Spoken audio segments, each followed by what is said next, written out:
over here. If we want to talk about rappers, let me tell you something. Oh I my like God, that bro. Russell Simmons, whenever they talk about history of Def Jam, right? He goes so hard to paint for third base, even though low key Beastie Boys was better than them. And Third yet, base. Look. I love Beastie third base. Boys. I love third base, but like Russ goes so hard to paint Let for me be third real with base, and I'm let like, me be real with Beastie Boys and third base. Now, I'm not saying that Beastie Boys didn't come together in unity as an actual group in that. I'm not saying that. What I am saying is this: I felt that the industry is like white people. oh yeah, the first With them, album, oh first no, album. actually, no. I even felt that they were the main reason. They were the main reason why they went to more of a rock and roll sound and hip hop sound Well, the towards the first. '90s Well, too. here's the thing: their first album was very rock and roll. Yeah, it That's was. something It that was. that's something people don't realize. What fucked But people hold up You on. can though, blame that on what Rick fucked Rubin. people up though was Paul's Boutique because they went straight like hip hop sampling, and that And fucked here's the thing everybody up. about And that. that was a And good here's ass album. it was. And it was. And here's the reason why behind that. The reason behind that, not just Rick Rubin, was even with their rock sound. And this is why I hate how history. I'm learning this shit now. Black people fucked with rock and roll back then. Like a lot of that shit. We I'm fucked with even Beastie talking Boys' like first even album, up to that. low key. I'm talking death metal. Black people fucked with that, and for whatever reason, that's the reason why Beastie Boys got over because you had this rock and roll song. Then yeah, brother, going goodbye, and it's like, oh, these black boys. No How Sleep Till you think they Brooklyn. got over in the first Mm. place? To the Because of five black people. to the five boroughs. Yep. Well, it's Exactly. 2 to 5. Yeah, for 2 to 5 boroughs, they went back to their roots a little bit and They stuff. did. But So especially with that song, Check It Out. Check It Out was cool. Check It I Out fucks will with always that be. song. Check It Out will always be a cool song. My problem with Beastie Boys is my problem with Beastie Boys is not a bad thing. It's just more of God. After 2 songs, it's the same shit. I oh love no, Beastie don't get it Boys, twisted. but it's the same shit after Me 2 in songs. 1998, I ate up Hello Nasty. I Hello listened to Nasty Hello. was a great I album, listen. man. It was a No, good great album, man. album, but I listened to it back to it now. I was like, there's like 5 songs in this album I It's fuck about with yeah, I'm heavy. gonna say it's about a good 4 strong songs. Five strong songs. Everything else is like, it's not a bad song, but skippable. It's just Click. who's that? Who's my boy that be screaming all the time? MCA, Huh? MCA. I think it is MCA. Yeah, because he's the first one that started on Paul Revere. Yeah. Because even Paul Revere is all like, if you know nothing about the Beastie Now Boys, this is what I'm about to tell you. it's like if you know nothing of the Beastie Boys, play Paul Revere and you'll know these dudes' rapping style for the rest of their lives. Meanwhile, I watched the fucking when they were doing the celebration of the Beastie Boys. As a black person, I feel there are some black people that really can't do the cadence the Beastie Boys well. So see P. Diddy, Fabulous, and Big Sean try to like rap the Beastie Boy cadence, it felt off. Because I don't know black if y'all people can't do that. I don't know if y'all saw that whole when they were doing the whole. Nah. If you watch it, it's on YouTube and stuff. It felt not Big Sean, fucking Q-Tip. Q-Tip was probably the only one that was closer to the Beastie Boys stuff, but like Diddy and Fabulous were like off a little bit. I don't know why Fabulous is on there. Everybody know Fabulous can't read. Well, anyway, seeing how we how we are now 3 minutes and 30 seconds into our pre-show, let's go ahead and get this bad boy kicked off since we are officially live. What's up, everybody? Welcome to our Christmas episode. We are back to talk about Home Alone 2. Gee, you think it's Christmas? I didn't know it was Christmas. I don't know. I don't feel that. The weather is like 75 degrees outside and shit, global warming and all this nonsense. CJ, first of all, both of you Negroes need to go ahead and cut it out. You know damn well that we've been dealing with 65-degree weather in December for like the last 10 years. No, I wasn't gonna say that. I was saying global warming and the fact that it popped up to 55 today. It was like, hey, take off your jacket. I'm like, no. COVID and the flu. No. And guess what? Thank you. COVID and the flu. And guess what? There's plenty more of that 55 to 75 degree weather to come. Here's the sick part. 10 years from now, when we have kids, they're gonna listen to this episode like, COVID. I remember that. Yeah. Dad, no. Hold on. Let me make it a little bit dark for you there, Chris. See, right there you said, oh, COVID. I remember that. Still here. So here. Nah, I'm making darker for you. COVID-13. You just took my family away, did you? And D made it even darker. Thank you. Looking like D, where I'm like in jail, like D. They took COVID away from him, coming after him. Those motherfuckers is going down. They're fucking going down, man. This fall in 2051, CJ is coming after COVID. Hey, D, why do I get hold on, D? Why you and I are at a now considered retro style diner in the future. Chris gets taken out by the new you said retro. Wait, let me finish. By a retro style diner, Chris gets taken out by random new variant of COVID, and I pulled the De Niro. I'm over here kicking a intergalactic payphone, and I'm going, they whacked him. They fucking whacked him. Hey, Eris, listen to me. Let's just go back inside this. Let's just go back inside this. Like, IHOP plus Max. Kicks it over. Eris, let's just get back into IHOP plus Max, and we can go there. What sets it off? This is why I love Goodfellas. When he hears the news and the camera closes in to Scorsese as he zooms in on him, like, and hits the photo. Perfect. Right there. IHOP plus Max. No, how did De Niro not win an Oscar for that emotion of like his boy getting killed? I don't know. How did De Niro didn't make this one? Then we've been that long. No. Wait. D. He made that face when he was waiting to hear what was up. Yeah, I know. Like, yeah. What? How did he not win an Oscar? I would have been that guy on the stage like Scorsese. We gotta put this scene. He got nominated. Didn't he? I think he might have, but still, I'll be like Scorsese. This is the scene right here. He's gonna be too. I was like, no, you got to go with the scene of him crying at the phone booth. Fuck the other scene. No. The tearless crying. Tearless crying. It works perfectly. Yeah. Because you got fucking Henry not knowing how to react. Henry was high on coke, sir. He didn't go. He No. He really had that. No, he legit had that look of trying to be concerned, but at the same time not even crying because even he knew Tommy was a fucking problem. Let's be real. That's Henry's reaction throughout the whole thing. Like it is. He's like me. I don't know how to feel one way or the other about this. This sucks, but yeah, for me, Henry's reaction, a Henry type reaction for me is actually a Ray Liotta reaction, which is sweaty, hair ruffled, coke eyes, looking out the window like this. Yeah.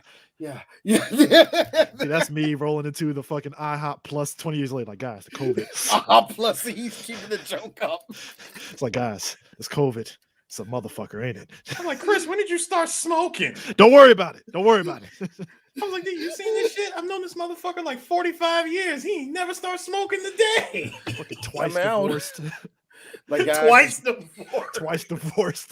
Got kids. Guys, as you know. Okay. One of my sons is a transsexual. Is a transsexual that just married an Asian man that have two kids who are now non-binary. As you know, in this world, that we have to. It's like, which one is it, Donnie or Tay? No, here's Eris, who is still pessimistic. Here's Eris. Wow, that's a big blur in that family, huh?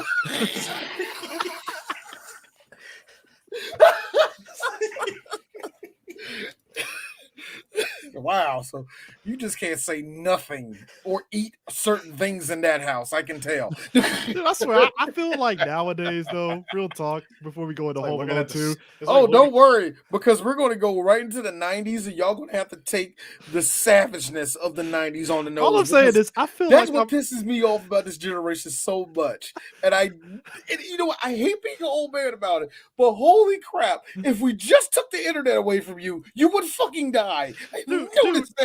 I seriously feel I am Ray Liotta, where I'm so indifferent to all the new changes, like the binary words and everything. I'm just like, all right, I'm just gonna be over here smoking, whatever it is, whatever floats your boat.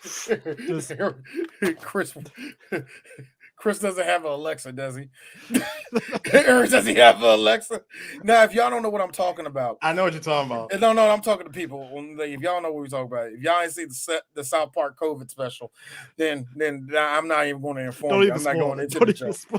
You're going to get an Alexa. First of all, D, to answer your question, yes, he has one, and yes, she looks like 2013 Misty Stone. You're wrong. I know Chris. It's 1994 Naomi Campbell. You gotta get it right. I don't understand how you not know my nigga. No, I do know him, but I know Chris. No, and I know. Imagine this. Imagine this. Alexa, take me to home. Alexa, you know what? I just want to. You know what? No. You're like, Alexa, baby. See. Hold on, D. But you didn't let me finish. Hold on, D. You didn't let me finish. Number one, bottles everywhere in that Tesla. D. You didn't let me finish. Number one, yes, he would have the Naomi Campbell from '94 option, and that's because she comes with different skin profiles. You know what, Eris? You need to go home. I do not need to go home. I'm over here giving Amazon ideas. You're welcome, by the way. All I'm saying is this. Jesus Christ. You know what? Tank it. Gaddafi. Can we make something real clear? Number one, our first episode this year was Goodfellas, and it's great that we're at our very last one of the year, and we talked about Goodfellas again. Second of all, I want to give a shout out to Colonel Gaddafi, who has always been on every fucking episode, just about every episode, and he has to say something smart ass every time he's on here. How you doing, dude? Glad to see you, dude. No, but also yes to Cinema Love, because she's like a Hall of Famer in my book, and I think a lot of people she's out on these Twitter. She's out on these Twitter streets being a whole ass gilf, just like promoting OnlyFans, and I'm like, oh, Cinnamon Love is still in the game, huh? Oh. Like Cinnamon Love. Somebody said, and I quote, "Wow, that looks kind of droopier than usual, but you still got it, man." Like, hey, look. If you ask me right now who I'm picking, Cinnamon Love or Cherokee Diaz, I'm like, I go Cinnamon Love right now. I don't know. I don't know why. You know why? I say that? I don't know, Chris. For one simple reason. Boy, you can really tell them implants for the 2000s are really not melding well with the body, are they, Cinnamon? But lastly, black woman's skin starting to tighten up around them. I'm gonna guess this is Tank that says this. He's right. Waffle House will survive in the future because it's Waffle House. It'll be always survives. It'll be a Waffle House, a Walmart Waffle House. It wouldn't be a Waffle House because in 2045 waffles got abolished. Oh man, damn! Wow, the podcast just got really dark on that one. Like, waffles gone? What? Not the waffles. Gone. Not the waffles. I would too, Gaddafi. I'm not going to put up your porn star list no more. Anyway, so that's a future BAM episode. FYI. Oh yeah, that's a future BAM episode. Oh, this could be raunchy. But Home Alone 2. D is right because me and Godchild, it gone, nigga. Anyway, go ahead. No, me and Mr. Sue over here. We recently saw The Matrix Resurrections, and you want to talk self-aware. Home Alone 2, D is right. It is the most self-aware fucking sequel ever because there is like callbacks. Ahoy! This is where it hit me with this movie. We're late again. Looks at the camera, and I'm like. Okay. Well, Chris, I got something to add to that as well. Yeah, I agree with both of you. This movie is extremely self-aware. The thing that made it very self-aware for me is not only seeing that scene, but the fact that you see Kevin's dad unplug the coupler that had all those freaking plugs plugged into it just to get the charger out. I'm like, that was like the first flag in the that was the first flag. Movie. That was the first How's flag, his house right? not burned off first off. Like that was the first. The whole that's what I'm saying. Though. Hold on. That's what I'm saying. You unplug the whole thing just to unplug the charger, then you plugged it back in, and then I love how the camera goes from the charger to the clock once again flashing midnight. And because you remember from the first movie, it was a storm that took out the power. So everybody overslept. This time around, they did the same thing, except this time it was accidental. And the wind. It wasn't even the wind. There was nothing. There was no storm this time.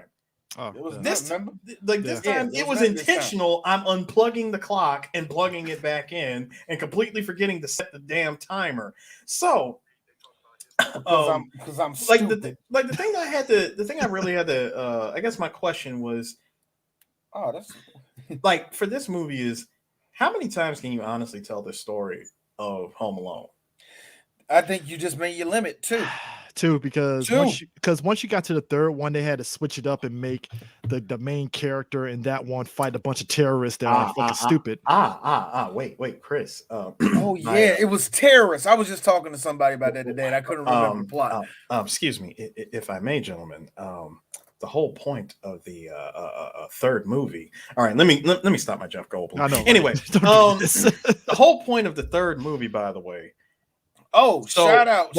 That was not Tank. That was our boy Glitch that said that. What's up, Glitch? My bad. Yeah, it was Tank, because Tank's normally on this joke. Yeah, anyway, go ahead. I'm sorry. So hear me out here. So the whole point of the third one and why it was even conceived in the first place, I believe it was Chris Columbus, the director, who put together the idea of the third one to be made in the 90s. Because of the success of the second movie, which he even self admits that the second one is like leagues better than the first one. I guess he said it. He said it's his creation. It's his creation. Between him and John, it was actually John Hughes came up with the idea of writing the movie. Chris Columbus directed it. Anyway, John Hughes came up with writing the third. Like he already had the draft like put together and everything for a third movie to be put together. I think by 90, it was supposed to be done by like 90, like it was supposed to be made like either 94 or 95, right? When he heard that Macaulay Culkin quit acting after Richie Rich, he was like, shit, because he was gonna have Kevin be a teenager for Home Alone 3, and it was gonna be like a whole other story and some other craziness and shit. But once he found out that the star kid that he wanted was not just a teenager, because he had a story written for him, but when he found out he quit acting, he just left it. He left that shit on the shelf and wrote up a whole new third movie from scratch. And this is what we got. Yeah, then you get to the recent one, which is basically Home Alone, but make it British. How do you like the one that came? What was it? The one that came out in 2012. And they used a different Kevin and a Harry. Yeah, They try to continue it, but I'm like, that doesn't work. Like, it really doesn't work. But hey, French Stewart got a check, so it's all good, I guess. Yep. But I thought French Stewart was in the third one. He what? That's what he thought. No, French Stewart wasn't it. He was in the fourth one. I'm talking about the what was it? Yeah, it was the fourth one. It was the fourth and fifth one that was like back to back, and they had French Stewart in it. And I'm like, y'all really trying to make Harry a franchise character? Why? Like, wait, what? No, he was Marv. Marv, yeah, my bad. I don't know why I said Harry. Yeah, so that was the interesting idea was that a third one was. Do you want to know something hilarious? What? Is that the same dude? Is that the same dude? Oh my god. Buzz was still in the movie though. Yeah, Buzz was in the new one. Yep. Buzz in the new one. He's Devin Ratray. Yeah. Devin Ratray was in it. Shockingly enough, Buzz in real life got caught up on some he touched women inappropriately. Oh, he got Me Too'd? Oh, he did that shit. It ain't on a speculation. He did that shit. No, I'm just saying he got Me Too'd. Not necessarily. No. He got. I'm sorry. What you trying to put in a drink? Thank you. Yeah, he did that. Yeah. It ain't like Ben Affleck. I touch a chick on the ass and oh shit, this nigga fucking roofie drinks and everything. I'm like, Home Alone actor. He didn't try to bury a dead hooker in a closet somewhere, huh? Hey, check this out. Home Alone actor Devin Ratray accused of allegedly strangling girlfriend. This was 5 fucking days ago. Yep. Damn. Domestic violence. It's a wrap. Okay. Now, everybody that's watching this, I know what you're gonna say. Hey, D, you can't judge a picture by its words, and yada yada yada, and you just can't judge somebody off a look. But I want you to notice. Look at that face and tell me that's a dude that touches people. That's a dude that walks up to girls. Hey, I was at Home Alone. Hold up, D. You forgot laughs and tips fedora. Oh, tip of the cap, my lady ass nigga. Look at the shirt. That is that's a fedora. Okay, wait. Hold on. Wait. No, no. God damn it. Go back. That's even worse. No, go back to the other one. Go back to the other picture, please. All right. Question for you, gentlemen. just off of just throwing them in the middle of a room and having them fight it out, and whoever walks out is pretty much the winner. Wrong. No, just hear me out. I'm going off of looks here. Him, fucking Devin versus Action Trump. Action Trump will roll him. Trump will roll him. Do that to my come on, man. What are you doing? Now, that's a guy who fucks. Sir, that's a guy that stalks chicks at anime conventions, yes, sniffs feet and all that stuff. Come on, what are we talking about? Can I go ahead and say this then? He is clearly a Trump voter. Oh yes, he is. If we find out he was on January, this is a guy that was at the fucking Capitol on January 6th. That's a nigga that stormed. Now that's a motherfucker who stormed the Capitol. He stormed the Capitol. But anyways, God, Gaddafi, I hate you. He said this man looks like he calls it the Rollo Tomasi show. Hey, Glitch, I know what you just put that up. The what? Look, that's a guy who grooms. Yes, he does. That's a guy who grooms. That one, if you look at all sharp, the one he look at all sharp, where he about to go to that wedding where he's clearly going to touch his underage cousin. Like the guy that voiced Broly. Anyways, shut up, Chris. Shut up right now. I cannot wait to tell everybody. Look, everybody that watches me on TikTok, I'm gonna tell that story. It's a funny story. It's a funny story. Me and D's face. Again. Me and D's face. Vic was one of our best interviews. Great interview. Walked around Otakon that day and heard stories. I was like, looked at D like, oh God. Oh, dear God. I'm mad. No. This is how wild D is with me. Hey, Chris. Both of these. No, here's a sick part too. On top of that, me and D for like 5 seconds, like, so should we put that up? Fuck it, let's go. To put it up. I would just be mad because it was right the day. It was right before I put it up, man. But anyway, go ahead. No, I would just be mad about that, just that whole mess. But no, I mean, God, we're talking about. Home Alone 2. No, fucking Buzz, man. But Buzz was a fucking dick, was a dildo in this fucking movie. Yes, that dude literally was like trying to play again. Evolution of Buzz. He was like, Kevin, my dear brother, I didn't mean to embarrass you. Singing in front of this Catholic church where clearly the pastor touched you, but we don't want to talk about that. That's a subplot altogether. Can we get off of people being inappropriately touched? Yeah. It's not my fault. Let's get off of that. Did y'all see that picture of Michael Jackson? I knew he was gonna bring it up, you son of a bitch. Hey. I'm team Michael didn't touch them kids. But Michael did show him that porn, so like, hey kids, here's me and Bubbles. Anyway, his responsibility. Terrible. Hey, look, that's the gift and the curse of Michael. Us as black folks, we can make those jokes, and it's cool. I'm sorry, I can't make a joke off of something that ain't even true. Oh, no. That's why I can make a joke on it, because it ain't true. I just refuse to acknowledge it because Harris, did you ever hear me joke about that time Michael was raped was raped by that woman in Istanbul? Yeah, I don't joke about that. Because rape is how many niggas are going to actually look that up to see if I was y'all look at D square in his face like I'm gonna look D square in the face like, look what you started, motherfucker. I'm about to get no. I'm gonna go to Catsicon to get slapped. First of all, Chris, you look at D saying, "Look what you done started." I'm sitting here quiet because I'm like, "Damn, how the fuck did he know that?" Like, wait a minute, did Mike do the rape? Look, no. Somebody, did Mike do the rape? No, he got raped. Oh my God, thank God. It's like, here's me. Of all countries, though, Istanbul. It's the most out there country ever. And here's like, wait a minute. What bitch did he get mad enough in Turkey? Meanwhile, Mike, run this fight, meanwhile, all the black chicks that be doing interviews that wanted to fuck Mike, I'm like, damn, Mike, you passed up some premiere. I know, I listened to a lot of baddies. But I did fuck the shit out of Naomi Campbell. That happened, y'all. Yeah, that's a thing that happened. Oh, he'll take that to his grave. That's probably why he will. Shit, he will. He like this anti Banks. Oh, Amon too.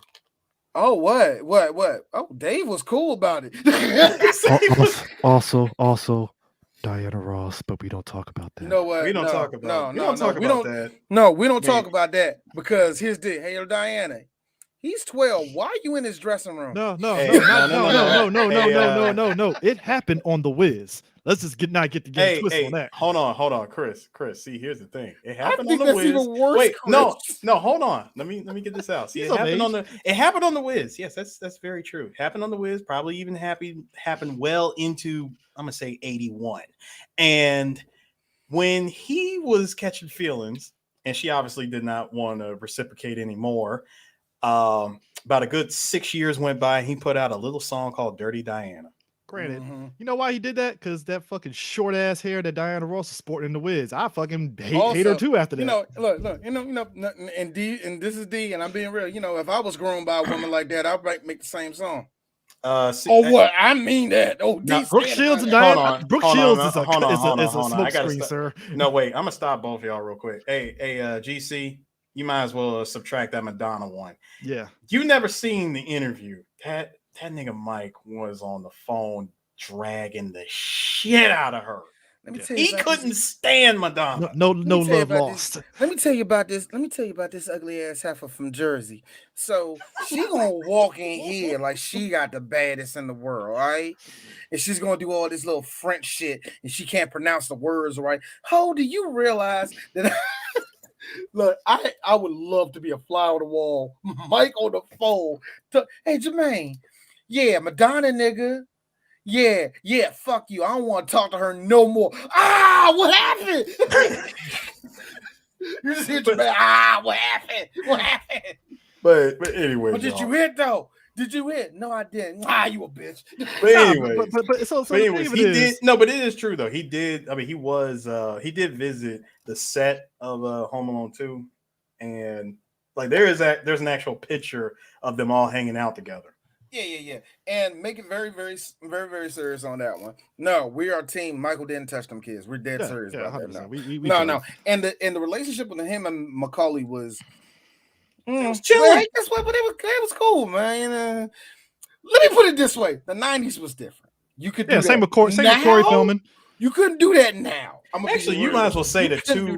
You might as well say that two of MJ's best friends was in the same movie twice now. Macaulay Culkin and Joe Pesci. Yeah. I mean, he knew people on there, man. Plus, also, I'm Michael Jackson.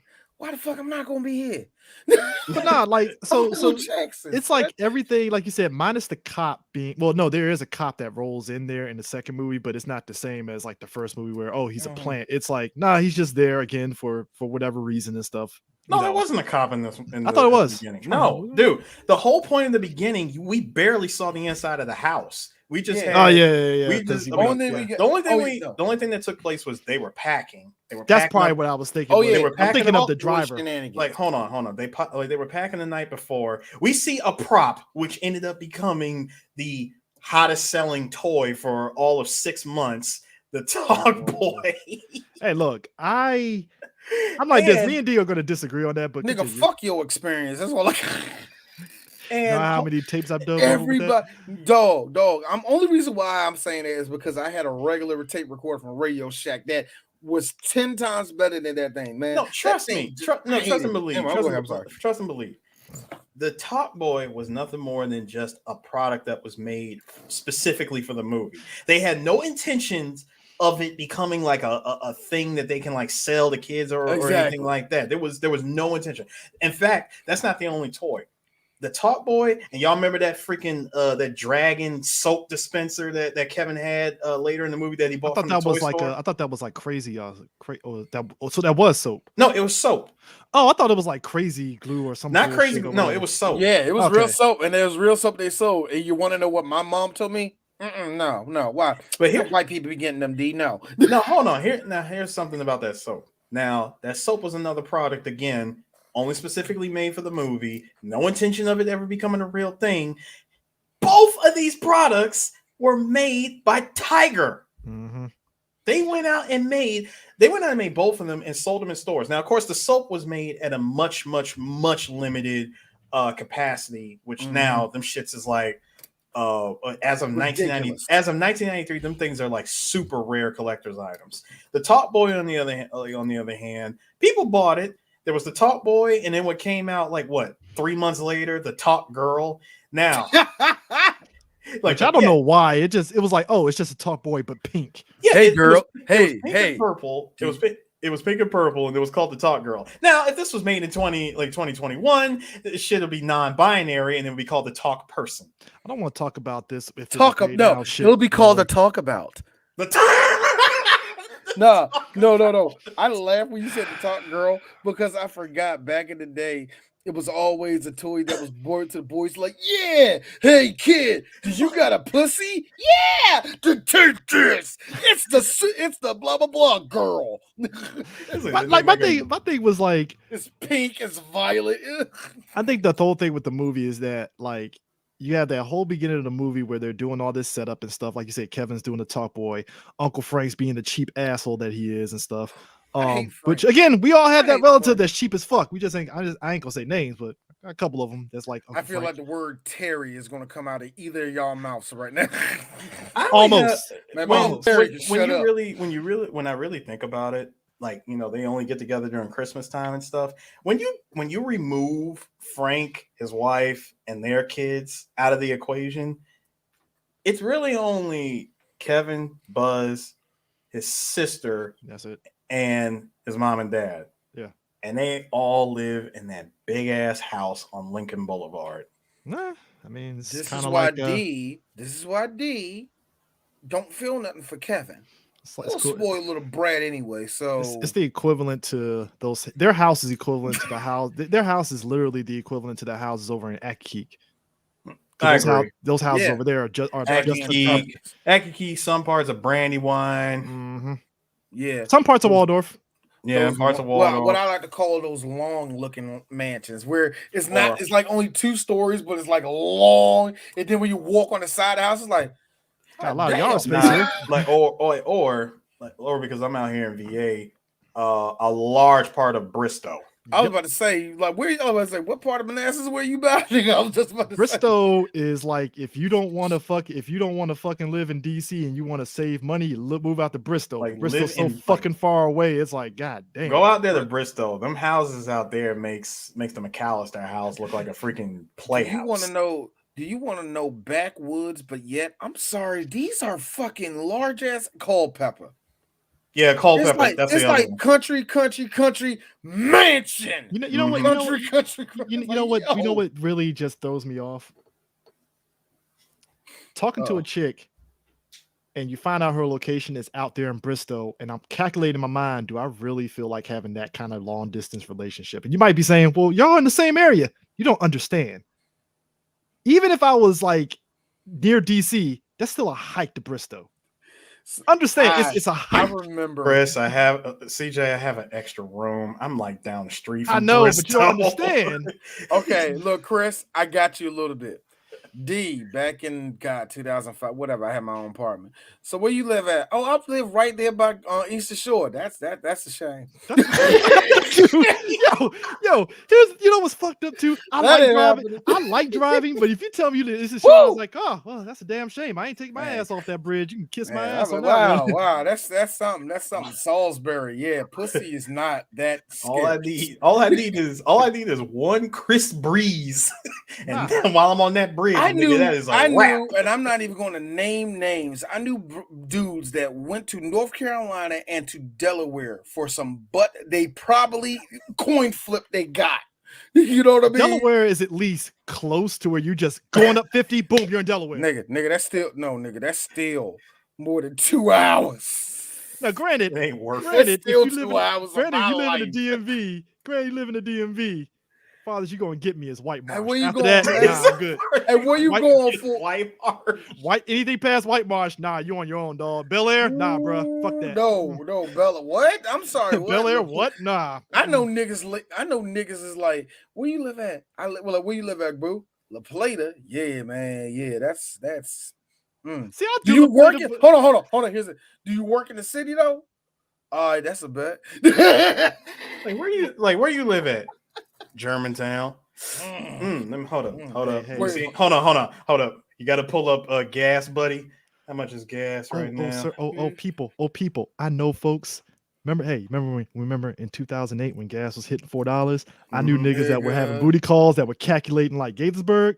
Calculate that gas mileage.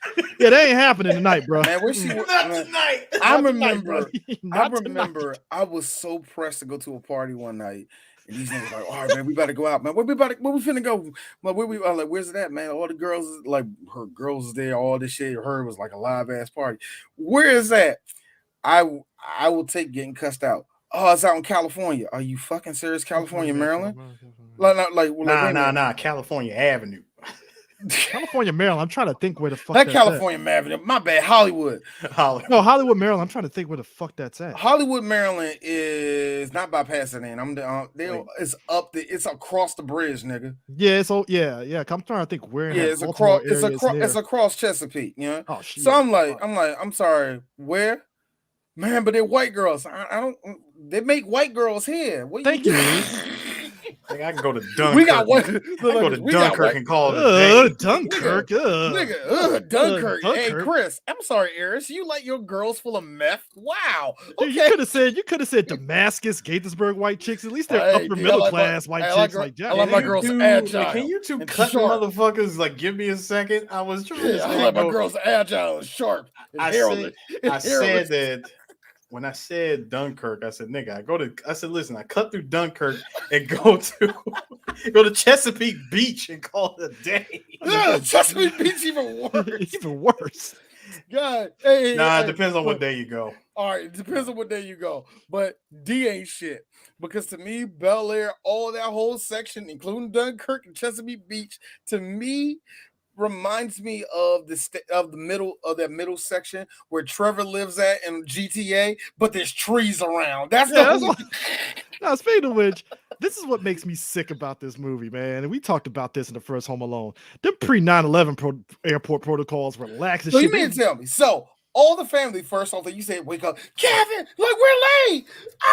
The DHL vans knock on the door, which is what makes them wake up and shit. First of all, it wasn't even DHL. That was the American Airlines. Yeah, American Airlines. That was the American Airlines. They didn't even use the Super Shuttle blue joints anymore. They went with the red and white.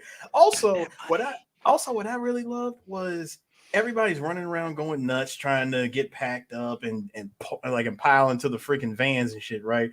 Everybody's like, okay, all right, your ticket. Shit, where's Kevin? My man Kevin been sitting in the front the whole time. Loved it. Yeah, I was already packed, dog. I'm like, yo. What they missing was him saying, "Stay woke. I'm ready." Stay woke. You know what? Hey. I was ready for him. No. You want to know? No, here's the best part. Kevin's talk boy had an alarm built in. No, that's dude. 2017 when we were going to San Diego, I had a moment like this movie where I woke up late. When you said that, had an alarm, why did you go? I want a freak in the morning, a freak in the evening. Hey, whoa, this is 92. That song wasn't out yet. I want a roughneck. You just cut it off right before they get the roughneck nigga. I want a roughneck nick. I had a moment. I had a moment in 2017 when I woke up later than I wanted to get to the airport for San Diego, to go to BWI, and I was like, "Fuck!" And I was like, "Well, at least my bag is packed." So I just jumped in the shower and just like, "All right, I need a ride to the airport, please, please. I need to go now." I remember one time I woke up late for work like that, right? And this is the exact way I woke up. Ooh!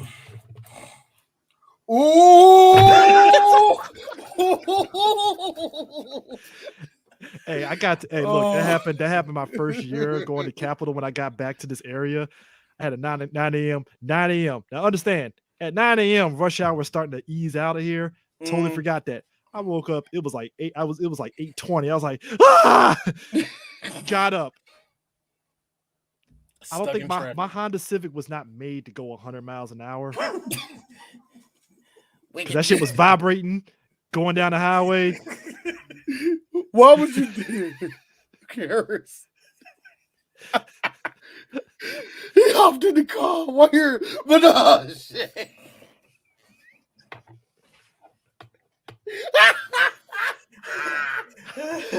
I'm everything in my head right now is a fast reference to your Civic at the time.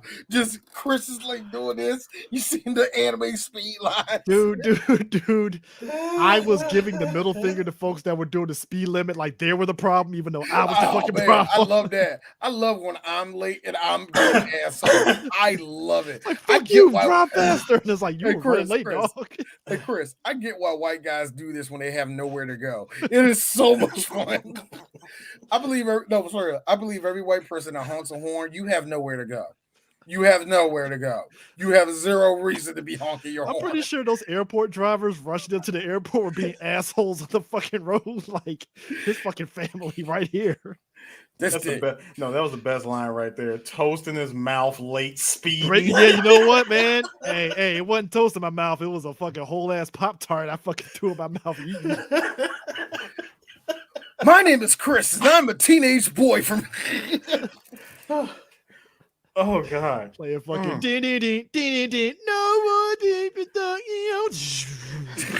Yo, why the fuck? So they get up there. They get up there like the Spanish family they are. All right, Kev, you want to hold my bag? All right, hold my bag. Dad, I need batteries. Priorities, Kevin. Priorities. He's like, Kevin, I'm gonna give you batteries when we get on the plane. Now, as a father who has an 8-year-old. Best part, pre-TSA. That's what I'm saying. Pre-TSA. They don't pre. They just throw the bag on the fucking conveyor like it's vibes and you just roll in there. I'm like, all right. Yeah. And my like as a father, I have learned a couple of things when it comes to being in a rush like that. Either A, you have that kid like this and you're running full speed, dragging them, or you're dragging. But here's the one thing: it doesn't matter how you get there, we're all going to make it there. Here's the one thing you don't do, and D has learned this the hard way once, and never again will I ever learn it. You don't give that fucking child anything important. Yeah, because they'll be. You do not give them nothing important. You don't give them something where they have to shuffle their hands. Don't do that. Hey guys, hey, we learned the lesson in A Quiet Place 1 with the little boy and that fucking astronaut. One thing. Here's the thing. That father, that dude was like, hey, son, don't touch that goddamn toy. He's like, no, don't take it, son. That thing is way too loud. Now, distracted. I'll never forget when I heard him say that it's too loud. And I'm looking at it like, dude, that thing is small. Exactly how He's 5 loud years old. He don't know. No. It's not that, Chris. I'm just saying, look at the size of the toy. That thing, like, how loud does that thing get? Apparently, as soon as that kid put the battery in it and pressed the button, it's like that thing had 12 speakers surrounding it because it was loud. Hey, look, I had little cousins. My younger cousins had them type of toys. Them shits is it's so fucking loud, obnoxiously loud. It's obnoxiously loud, and you wouldn't factor it. So when that happened in that movie, I was like, "Oh, that monster's taking you, kid. R.I.P. dog." Yo, Quiet Place is already bad though, because I know black people can't live in it. Because the second we see something go like that, we're like, whoop, we dead. We didn't see I made a sound. We're done. Sorry, kid. Niggas will die. We'll die left and right. So all these black people dying, they made sounds. For what? And they couldn't make sounds. You can't tell niggas to do that. You can't tell niggas not to talk. Like, how did Chris die? He unplugged his iPod and he had Go-Go playing. The first time ever. This nigga unplugged. This nigga unplugged the iPod, go blasting loud as shit. I immediately dropped to the floor playing dead. It's like me in the theater when it's loud on your phone and you try to press the volume button down. I'm like, fuck, volume down. No, the whole movie begged. Hey, D, hold on. This is the best part. See, Chris does that shit. I don't just drop to the floor because first of all, number one, the floor is too loud. Nigga, I drop on the sand. It's quiet. That whole movie I'll be all right. That whole movie begged for it to be dead quiet just up for it.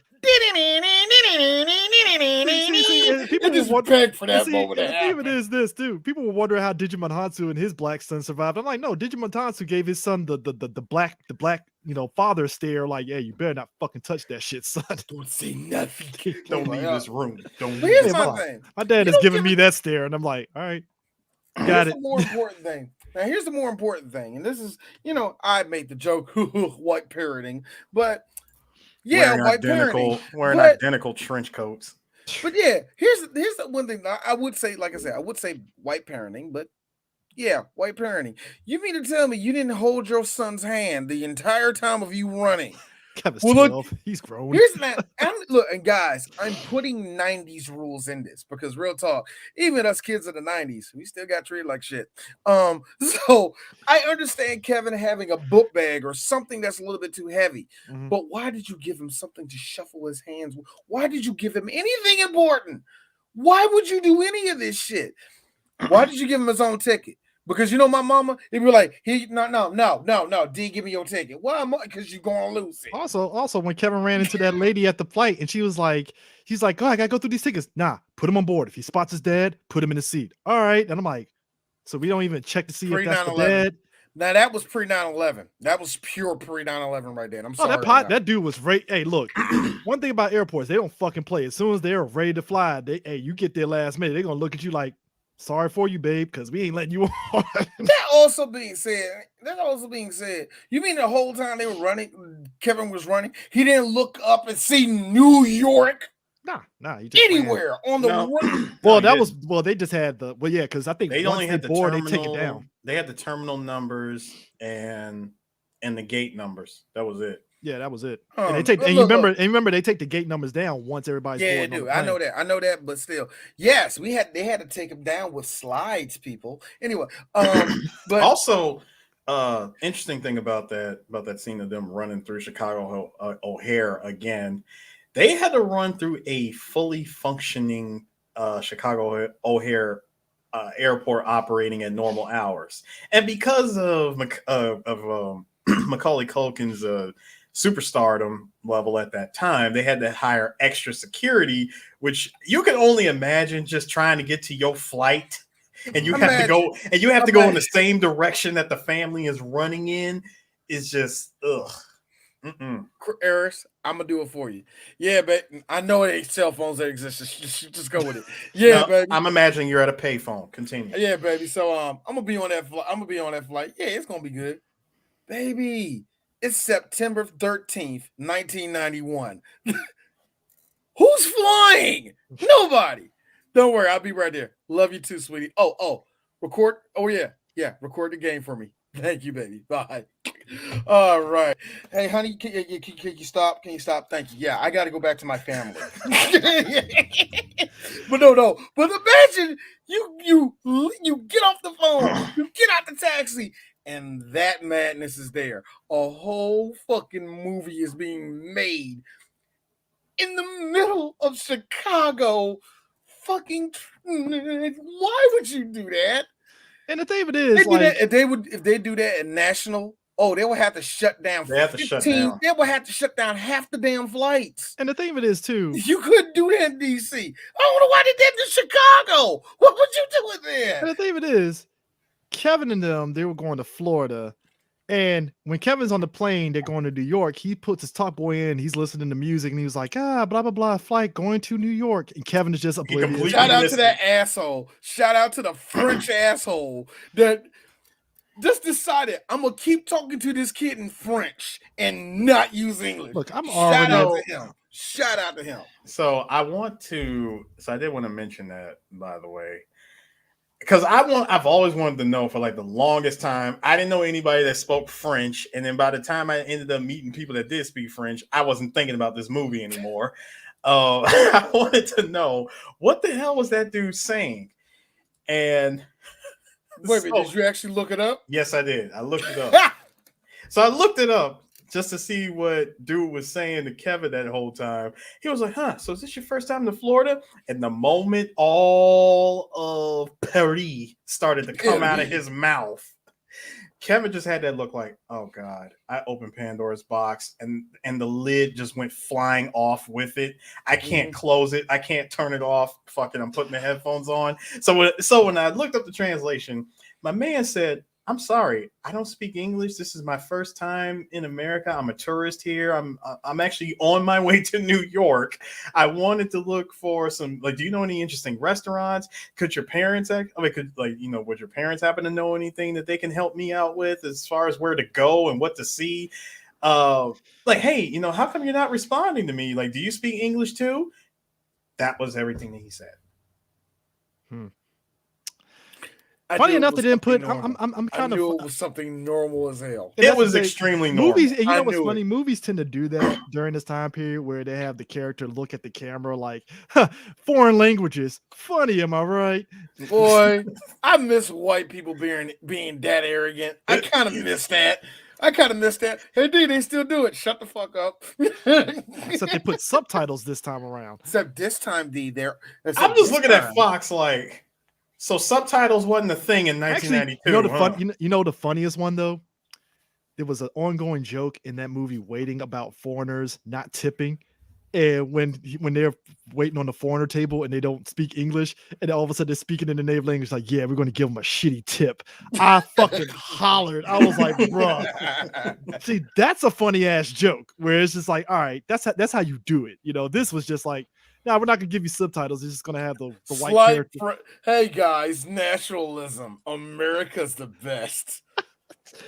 But I don't know. You can, like I said, back then, you can get away with humor like that, and everybody laughed at it. Now it'll be like, put on the subtitles. Meanwhile, let's see. Kevin's family goes to Florida. It's bad because it rains in Florida. Because, all right, that's funny. Now Kevin is up in New York. He has his dad's bag, which has cash.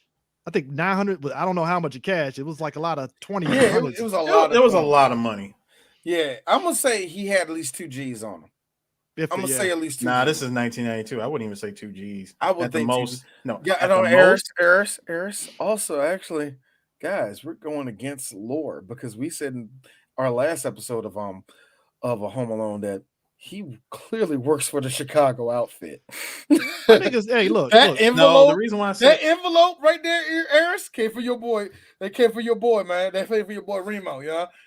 No, D. The reason why I said it wasn't that. The reason why I say it wasn't that much. It wasn't that much to begin with because number one, 2 G's, 2 G's, and that envelope, it's not thick enough. Yeah, it ain't thick enough. You're right. You are. I mean, right, let's be real, but let's be real too.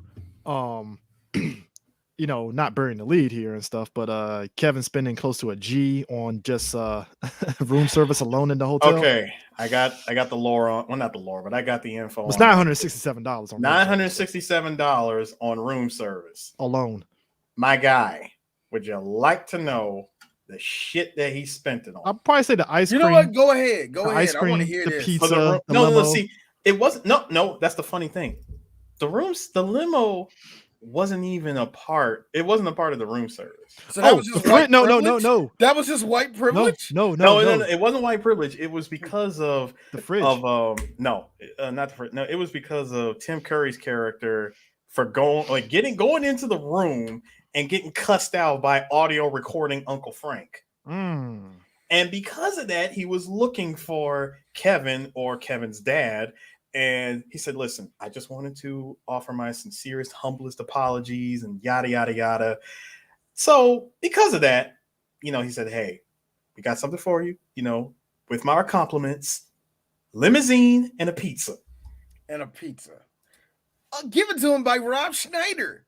Right. Rob Schneider. So hold on. So, anti-vax himself. Oh, yo! My kid. It was so funny. It was so funny. My kid was watching this with me, and he was saying like the name of the people. He was like Macaulay Culkin. And he's like John here. I like this herd, son. He was like Catherine O'Hara, but okay. So the best one. I'm sorry, Aaron. But the best one, Joe Pieces. And Daniel Stern, son, and Pesci. He's like Devin Rat-a-tat. I'm like, shut up, son. Stop. Now you being funny. Let me paint the picture for you guys. This is 1992. Plaza Hotel. Real hotel in New York. Real hotel at the time owned by Trump. Mm-hmm. Trump was getting head in there. And he bullied Christopher, according to Chris Columbus, he bullied his way into getting a cameo in the movie because they were filming at the hotel. It's right over there, son. And let me tell you something, you can't come in here. And by the way, Chris hated that. He really hated the fact look, that I would too. Like, you mind you, he fucking up the flow of my movie. Mind you, he hated the fact that that Trump had to be in this movie. And this is 1992 Trump. He ain't even the president. Oh no. Because you know what this is. You know what Trump did right after that. It's my hotel. I got to be in it. He did his little cameo. He went upstairs, sat on his golden toilet, pulled out a Playboy and his little dick and started doing this to it. But look, zoom into it like penis actual size. but let me get back to this. The room service bill alone just indicated that he spent $967 on the following things. Okay. 2 chocolate cakes, 6 chocolate mousses with chocolate, vanilla, strawberry ice cream topped with M&Ms, chocolate sprinkles, cherries, nuts, marshmallows, caramel syrup, chocolate syrup, strawberry syrup, whipped cream, and bananas, 6 custard flans, a pastry cart, 8 strawberry tarts, and 36 chocolate-covered strawberries. You didn't get a line of Coke with that, son? Like, really? I mean, you look at it. Hold on. That was this. And by the way, the surcharge was only $700 and some change. The tax and gratuity included brought that shit to $967. That was an additional $200-something in taxes. Look, no. One second. Why did Macaulay Culkin show that to Michael Jackson? Michael Jackson, I call that shit a Monday.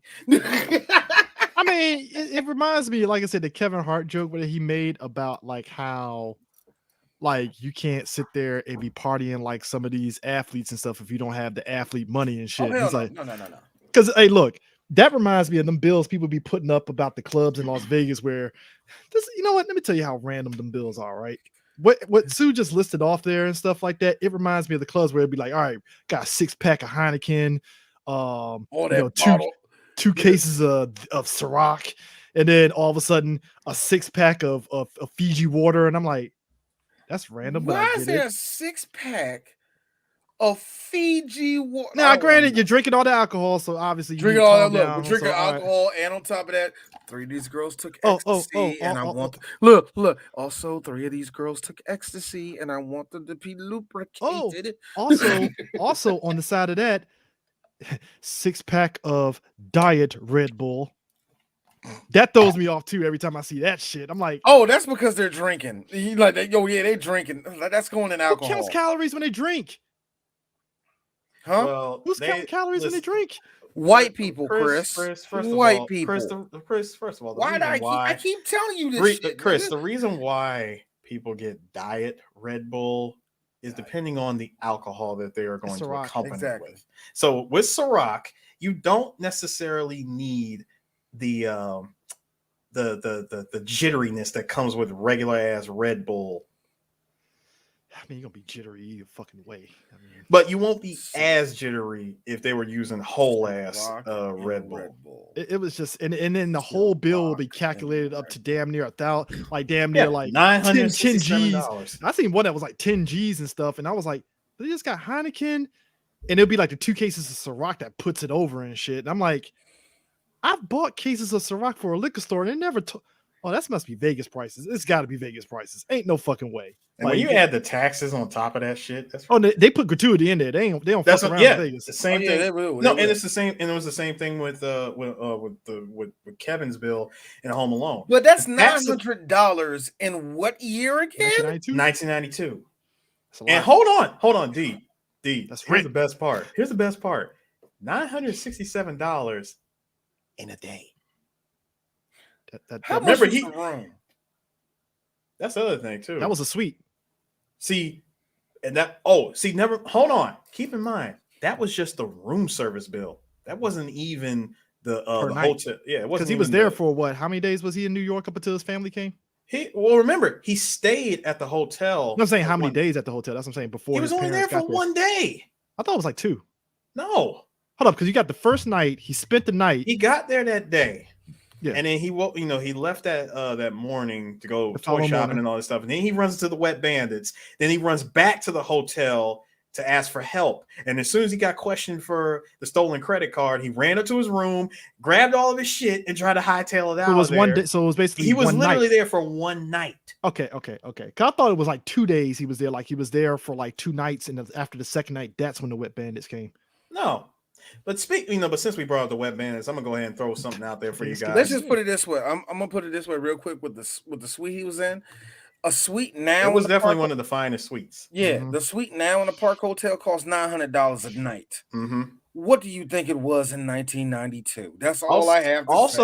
Also, that had to be 500 and something back then, and that had to have been balling, dude. Also, keep this in mind: those suites and stuff now.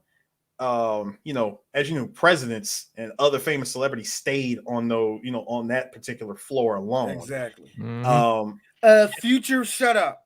Also, shut up. Like, because you heard Rob Schneider say it himself. He said, Herbert Hooper stayed in this room.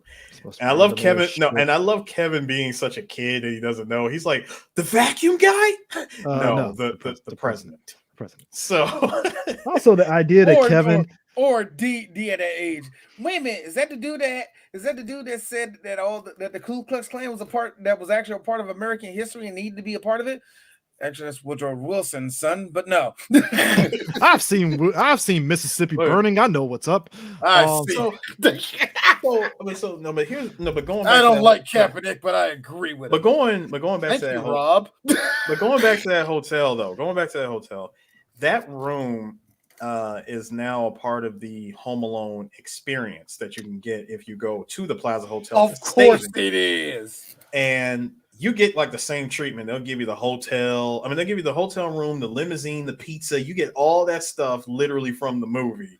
And yes, Chris. Yes. It's a jerk off. It is. It's a full jerk off movie.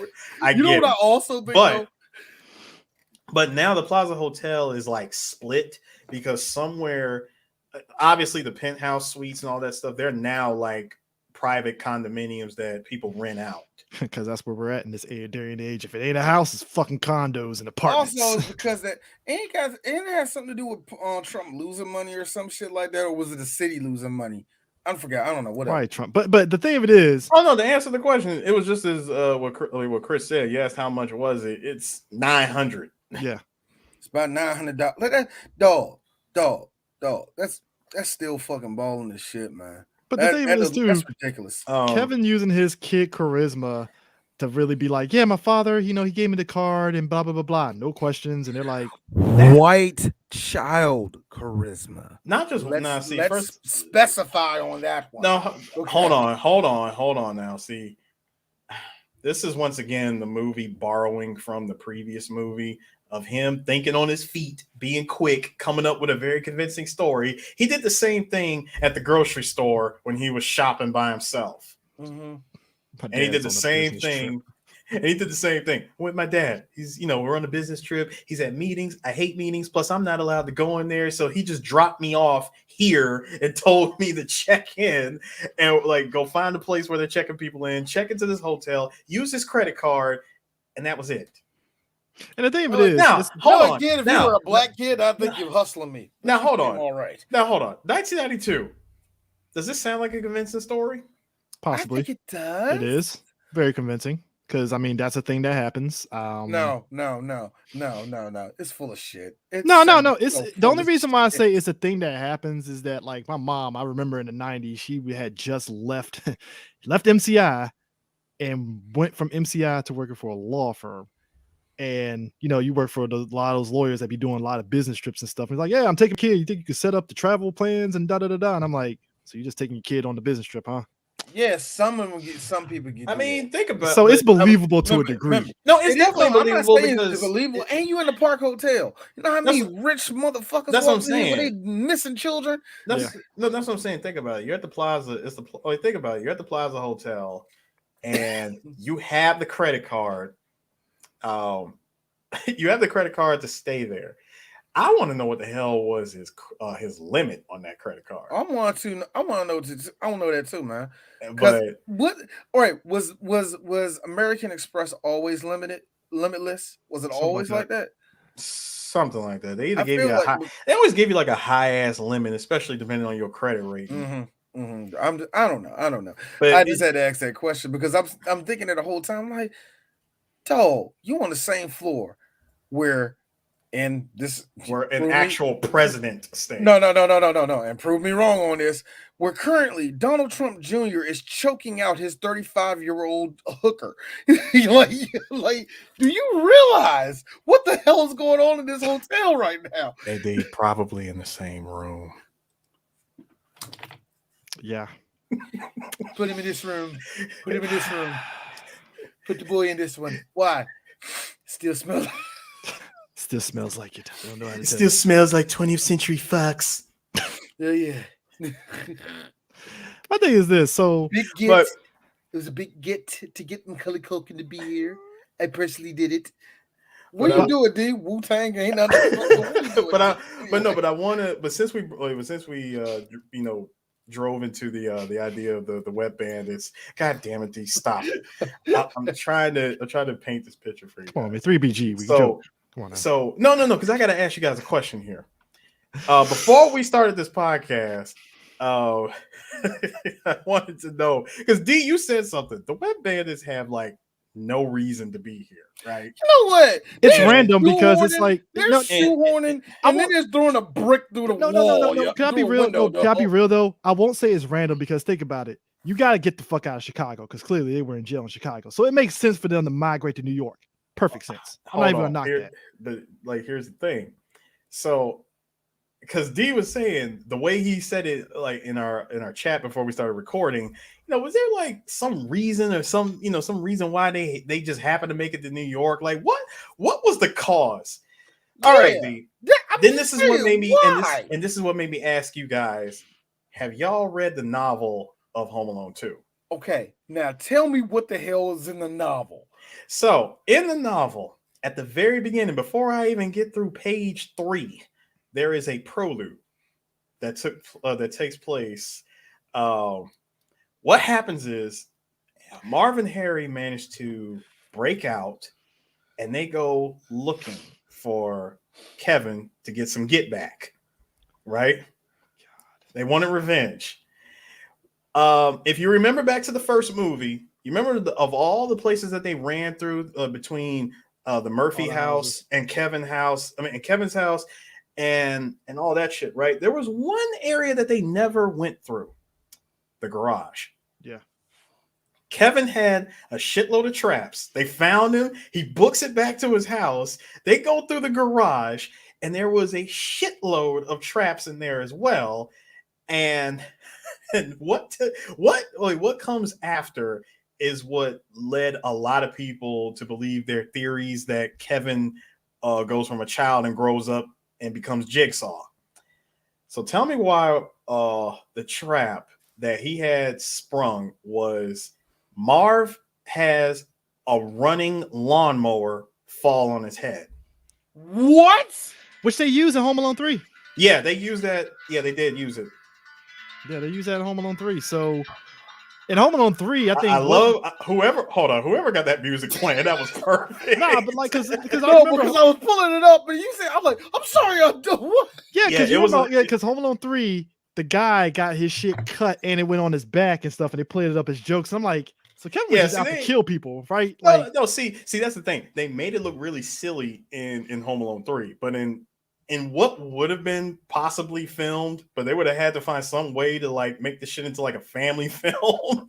Was Kevin literally has a trap sprung to where a live running lawnmower would fall on Marv's head, and when that happens, Marv wakes up from a nightmare. It was a nightmare. They were in prison, and the only thing that was on Harry's mind was just finding that kid and killing him. That was all he wanted to do. I just like how grown men want to kill a child. That's reminds Think about it. You said it yourself as we watched them go through what has taken place, especially when it came to the traps. Hold on. Here's the worst part. When you look back at Home Alone 1, these two got steamrolled by an 8-year-old. I'm with any counter talk on that movie being about how that movie was basically saying that the poor needs to be poor or some shit. Because when you really look at the optics of it, it's like, okay, they really didn't need to be in the first one. They really weren't that. I mean, they were bad guys, but come on, Let's be it real. didn't match the crime. They were just two. But let's be real. But then the second one for me is for what gets me is not them being in New York, but crossing them and going, you like, come on. Yeah, guys, just go. And the thing is, they do manage. Now, D, here's the thing: they did manage to get out. Like they bust out of prison, and they were trying to get out of Chicago, and they ended up hopping a truck. I'm trying to remember from the book if they were going from truck to truck, or they managed to get onto. Man, there's just a novel. No, yeah, look, I said it in the chat. I had that book and I read it. I said it in the chat, like that was a normal thing of novelization of these movies. It was basically ideas they had in the script that they just put into a novel to kind of fit in line with the movie. Like Little Giants was the same thing. The only difference was Little Giants did shit where it was like, all right, what happened between this scene and that scene? Yeah, and it was like, all right, But that's what led to sell books like that too. They still sell books like Jurassic Park did that shit after the original novel. They put out a movie version of the book, and I'm like. But that's what led to not the Michael Crichton one. No. No, but this is what led to them hopping on a truck and finding their way to New York. Now, they didn't think, I'm pretty sure the both of them didn't think, hey, we're gonna run into this, like we're gonna intentionally run into Kevin in New York. They weren't thinking that. Hold on, Harriet, however, was about that Black Air Force energy of keeping of murdering a child. As he said when they chased him to his brother's house, when he said, listen, knocking off a youngster ain't gonna mean all that much to me. I was like, okay, he about that action. My thing is this. Hold on. He spent the last year and a half in prison being just constantly choosing violence. So my thing is I don't know. I think prison was fucking rough. No, and that's why he's mad as hell. No, but here's the thing. He has had that on his vision board for the longest time of killing Kevin. This nigga got a vision board. God damn. The joke off of Simpsons. Kill. love, hate. And turn and bounce and bounce and shake and bounce and shake and bounce. Nah, what gets me is Harry or Mars idea. Is that kill Kevin? No. It's French for the Kevin. The. Yo, here's my thing. Well, we can trust the Germans. Harry and Mars' plan. Anyone who speaks German can't be a complete and utter criminal. Harry and Mars' plan is foolproof in theory. No, it ain't. No. Before Kevin got involved. The thing of it is, let's say before Kevin got involved. Hey, you rob a toy store after they close. There's no there probably is cameras in there, but it's not like today where there's 50-11 fucking cameras inside FL Schwartz and shit. Even in New York City, I could imagine it being that super tough. Yeah, so it's they probably had a security system possibly, which is why their idea of waiting in the store made sense. Just a regular alarm. So it's them waiting inside the toy houses makes sense because what's funny? Even now, you see them videos on YouTube of people chilling inside IKEA in a closet till it closes and stuff, and they stay the whole night and stuff. It's pretty easy nowadays. But granted, that's IKEA, but still, I can imagine their plan was cool because it's hey, we're gonna break into that fucking registers that still got the money in there. We're gonna steal money. We're gonna go to Rio, and I was like, that's a very solid plan. Harry had a very solid idea. We're not gonna knock over people's houses. Too hot. And the thing is not just that, because they're in the middle of New York City. Y'all gonna have to travel. No, y'all gonna have to do some traveling to get to somebody's house. Now. Second of all, hold on. Second of all, they said number one, we can't rob. We can't knock off jewelry stores and banks and all that shit because it's way too hot for us escaping and coming out here. So that's when he came up with the idea of robbing the toy store because number one, it's Christmas time, Christmas shopping. What's the number one store that's going to be full of money the night before Christmas Day out of all stores? And of course, toy stores. So they just decided to come up with the idea of robbing the like just robbing that store, just taking all the money and getting some phony passports and going to a whole other country. And I think that's reason enough for you to hate the band. Oh, they're going to steal at Christmas. I think that's the only reason. They're going to steal all the hard working money I gave that company. Well, what do you want them to do? Come up with an art picture of them as the Wet Bandits and market that shit off as an NFT? That would be awesome. Anyway, you got Kevin talking to fucking Mr. Duncan, aka Great Value Willy Wonka and shit. First of all, he is not. No. I thought that was Fiverr Finkel. Or was that the other dude that's Fiverr Finkel? Either way, Great Value Willy Wonka's over here being exposition like that money is going to the charity and those poor kids. Going to a kid's hospital. And again, I'm burying the lead here. Again, we get a montage of Kevin looking at the hospital and the one kid that's looking all sad and waving at Kevin, and Kevin's waving back, and they're playing the Christmas time. I'm like, way to rub it in, kid. And you get to take all your ornaments. I do? Yeah. You can have these. They're turtle doves. Yes. Yeah, that's what a boy wants. Turtle doves. So if you want to know, Eddie Brocken, guy who played Mr. Duncan, that's he was in National Lampoon's Vacation. Yes, he is. And his character, Roy Wally, was the founder and owner of Wally World. I swear to God, that fucking shit is hilarious. It's like they give his family to Wally World. It's closed temporarily. He loses his fucking mind. Like, this is bullshit. Fucking Wally World's closed out. Nah, motherfucker. We're getting on the rise.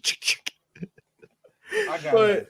Terrorism, guys. It's funny, right? We're getting close to doing Family Vacation. We're getting close to doing those movies. Anyway, the one thing I will say though that I love about that scene. No, and thank you. I'm sorry, I couldn't see like who actually said it, but I love that. Here's some plot device, kid. Take turtle doves.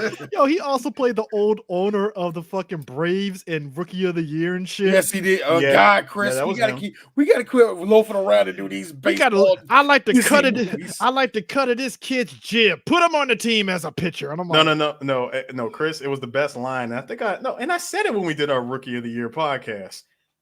$3 for a hot dog? Wow. I'm really fucking him over, ain't I? I was like, this is the same guy who played Mr. Duncan.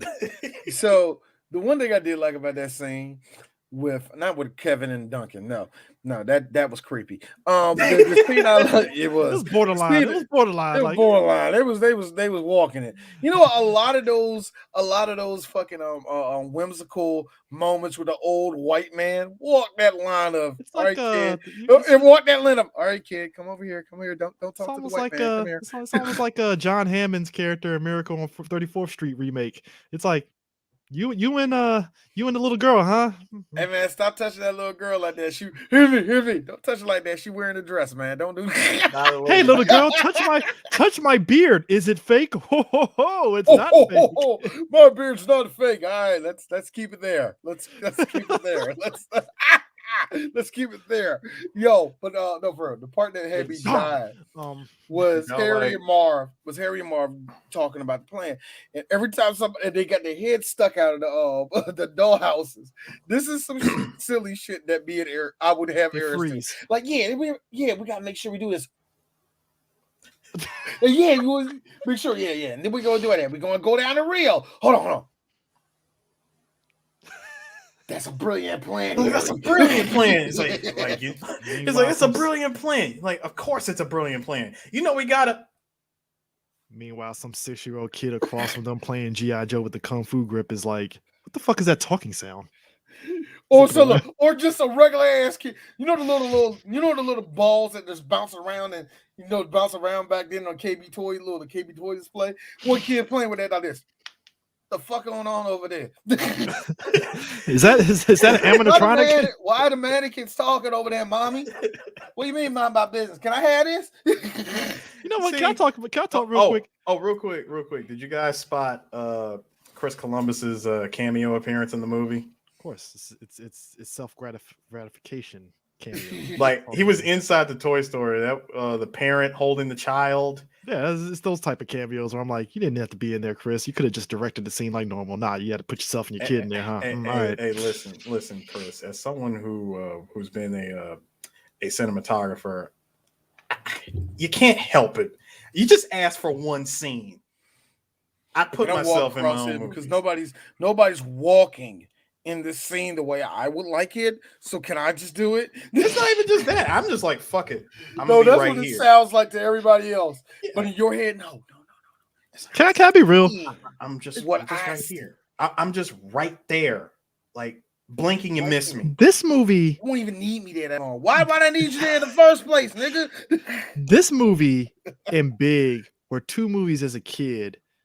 Like that's the reason why, like, my mom took me to a FAO Schwartz when it was in Tyson's Corner before they shut it down and they turned it into a Toys R Us. But like, I remember my mom taking me to FAO Schwartz because you watch Big in this movie and you have this idea of what a toy store looks like. And yeah, to be a kid in the night, I think kids nowadays, they don't know anything about toy stores because you just got Walmart and Target. So, yeah, but the idea of going into Toys R Us was a big deal, and it was just as much of a spectacle as going to FAO Schwartz and stuff. It was a big fucking deal. Guess what, Chris? That's exactly what Duncan's Toy Chest was based on. Was FAO Schwartz.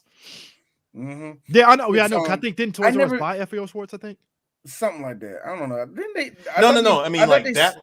No, see what it is actually based on FAO Schwartz in Manhattan. That's what. That's what that particular toy store. I know they changed the Times Square one, the FAO Schwartz, to Toys R Us, and they made it like 3 stories and shit. Well, no, see, here's the other part. That Duncan's Toy Chest that you see Kevin going into is it's actually a rookery building in downtown Chicago. That's where they shot. That the Duncan's toy chest scene was in Chicago. Oh, okay. Yeah, it's but it's just I think kids don't get that whimsical of being in a toy store, and it's like, damn. No, they don't. It is that whimsy that just real talk, man. I think it's just those things that we just don't get now. I think the closest kids get to now is those. I mean, at least to what we had, the closest thing they get is the arcades now. The portable arcades is the closest that you get now, man. I'm not gonna lie to you guys. Chuck E. Cheese still comes. No, not that. I'm not gonna lie to you guys. I felt like I was 8 years old again when I went to, I forgot which store it was. While I was in Tokyo, I hit this one store, and it was like 7 floors of different types of toys. And I remember the top floor being nothing but Gunpla. Chris would have lost his fucking mind if he was there. Oh, but now I would have been kicking over kids like the fuck out my guy. Oh, man. See, hold on. See, what makes this shit like 7 times funnier is that Chris is tall as hell. So putting kids over like the fuck out this way. It's goddamn talkies. Mitsuko, no. I'm picturing that shit. I'm like, yo, Chris would have had a field day. That shit in Tropic Thunder when fucking old boy threw that kid off his back that was stabbing him and shit. Like, what I got in my head is a little kid looking up like this at something smiling, and a big ass like Jordan just pushing this kid out the way, like move. but I'm dead serious. It's like I walked into a store and I remember seeing like a giant display of Rathalos from Monster Hunter hanging hanging from the ceiling. And I'm like, this is it's all toys. And I go around one corner, it's like a giant freaking statue of Mario. And then when they were doing the appreciation celebration for Parappa the Rapper, there was a big ass blow up balloon of Parappa himself. You can only find those stores like in the middle of you only find those stores like in New York, Vegas, right, LA. But you know what I mean? But seeing that shit at just one section of of downtown Shinjuku and knowing that there's several other stores that are like this, that shit blew my freaking mind. That's cool. Yeah. I will say this. I think just on real shit, man. Capitalism fucked up a lot of shit that we had in the 90s that we don't have now today. And it sucks. It sucks. It sucks. The one thing I will get, that's the one thing I will give. When was the last time you felt like you've been at a toy store? The last time I felt any of that was actually not too long ago. I was in a Target. It was one of the bigger Targets down there in Alexandria, and just the whole toy section was like, this is lit. This is lit. This is lit. And then all of a sudden I'm seeing, he's like, then all of a sudden I'm seeing women's underwear. Like, I ain't no Toys R Us. I forgot. I ain't gonna lie. I kind of get that way when I go into the Lego store in the mall. I ain't gonna lie. I'm like, oh shit, Lego. Like, you do get that. Like, you see what I'm saying? You do kind of get that, man. Yeah, and that's another thing. I blame. Look, when malls went, like, it was so funny how we had all these tiers for fucking Toys R Us, and then like 4 years later, when all the malls started shutting down, all the millennials was like, well, let's be real. Let's be real. I get like an old hangout spot, and you got some like nostalgia and like the only mall. But for the most part, we was like. I mean, Amazon, my nigga. I mean, the only mall I kind of was sad. I was very sad for was Landover Mall because obviously, you grew up with that mall. I understand that. Flora Mall, I was like, 2 tears in the bucket. I don't give a fuck. Like, whatever. I don't care. Boy. Somebody put up a meme the other day where it said malls. I'm like big malls around the country. You see like somebody looking all weak, right? It says the Hood Mall that's been up since the Hood Mall that's been there since 1965. Super muscles, bruh. I'm looking at Iverson Mall. I'm looking at Iverson Mall. For all the bull crap that I have given Iverson and all that crap, here's me in 2021 coming out Chipotle. I don't know how you fucking did it, but you still around. I don't know how you did it, but you still here. Look, hold on. And to keep the tradition, y'all. You know what? I gotta say, man. This community has got no hands. Get in the car. Hey, I still get them cookies, but I'm looking both ways before I fucking walk out. Hey, real talk. I'm dead serious about that, man. I got a nigga that work in downtown locker room over there, man. Oh my god, I love that store, man. The one right there in Suitland, right there at Iverson Mall is a good one. I love that one, man. That's where you get all the junk. All the colorways is in that junk, man. That's the thing that killed me. The Hood Malls, for some reason, have survived capitalism, fucking America. Because you want to know why? You want to know why? This is the instance where don't you dare say black owned business. No, not quite. This is where even though we as black folks, we will sit there and it's like, hey, this is the only thing we got. Fuck it. Let's just go ahead and just support it. In real talk, let's just be real. Laquita's hair salon has been keeping up the community here. I am surprised Iverson Mall didn't get 27 years. The fact that Iverson Mall didn't get shut down during COVID, that's a miracle. Actually, I remember they was talking about that with Forestville, and everybody was like, no, Forestville fine. I was like, so why in the hell is Springfield about to die?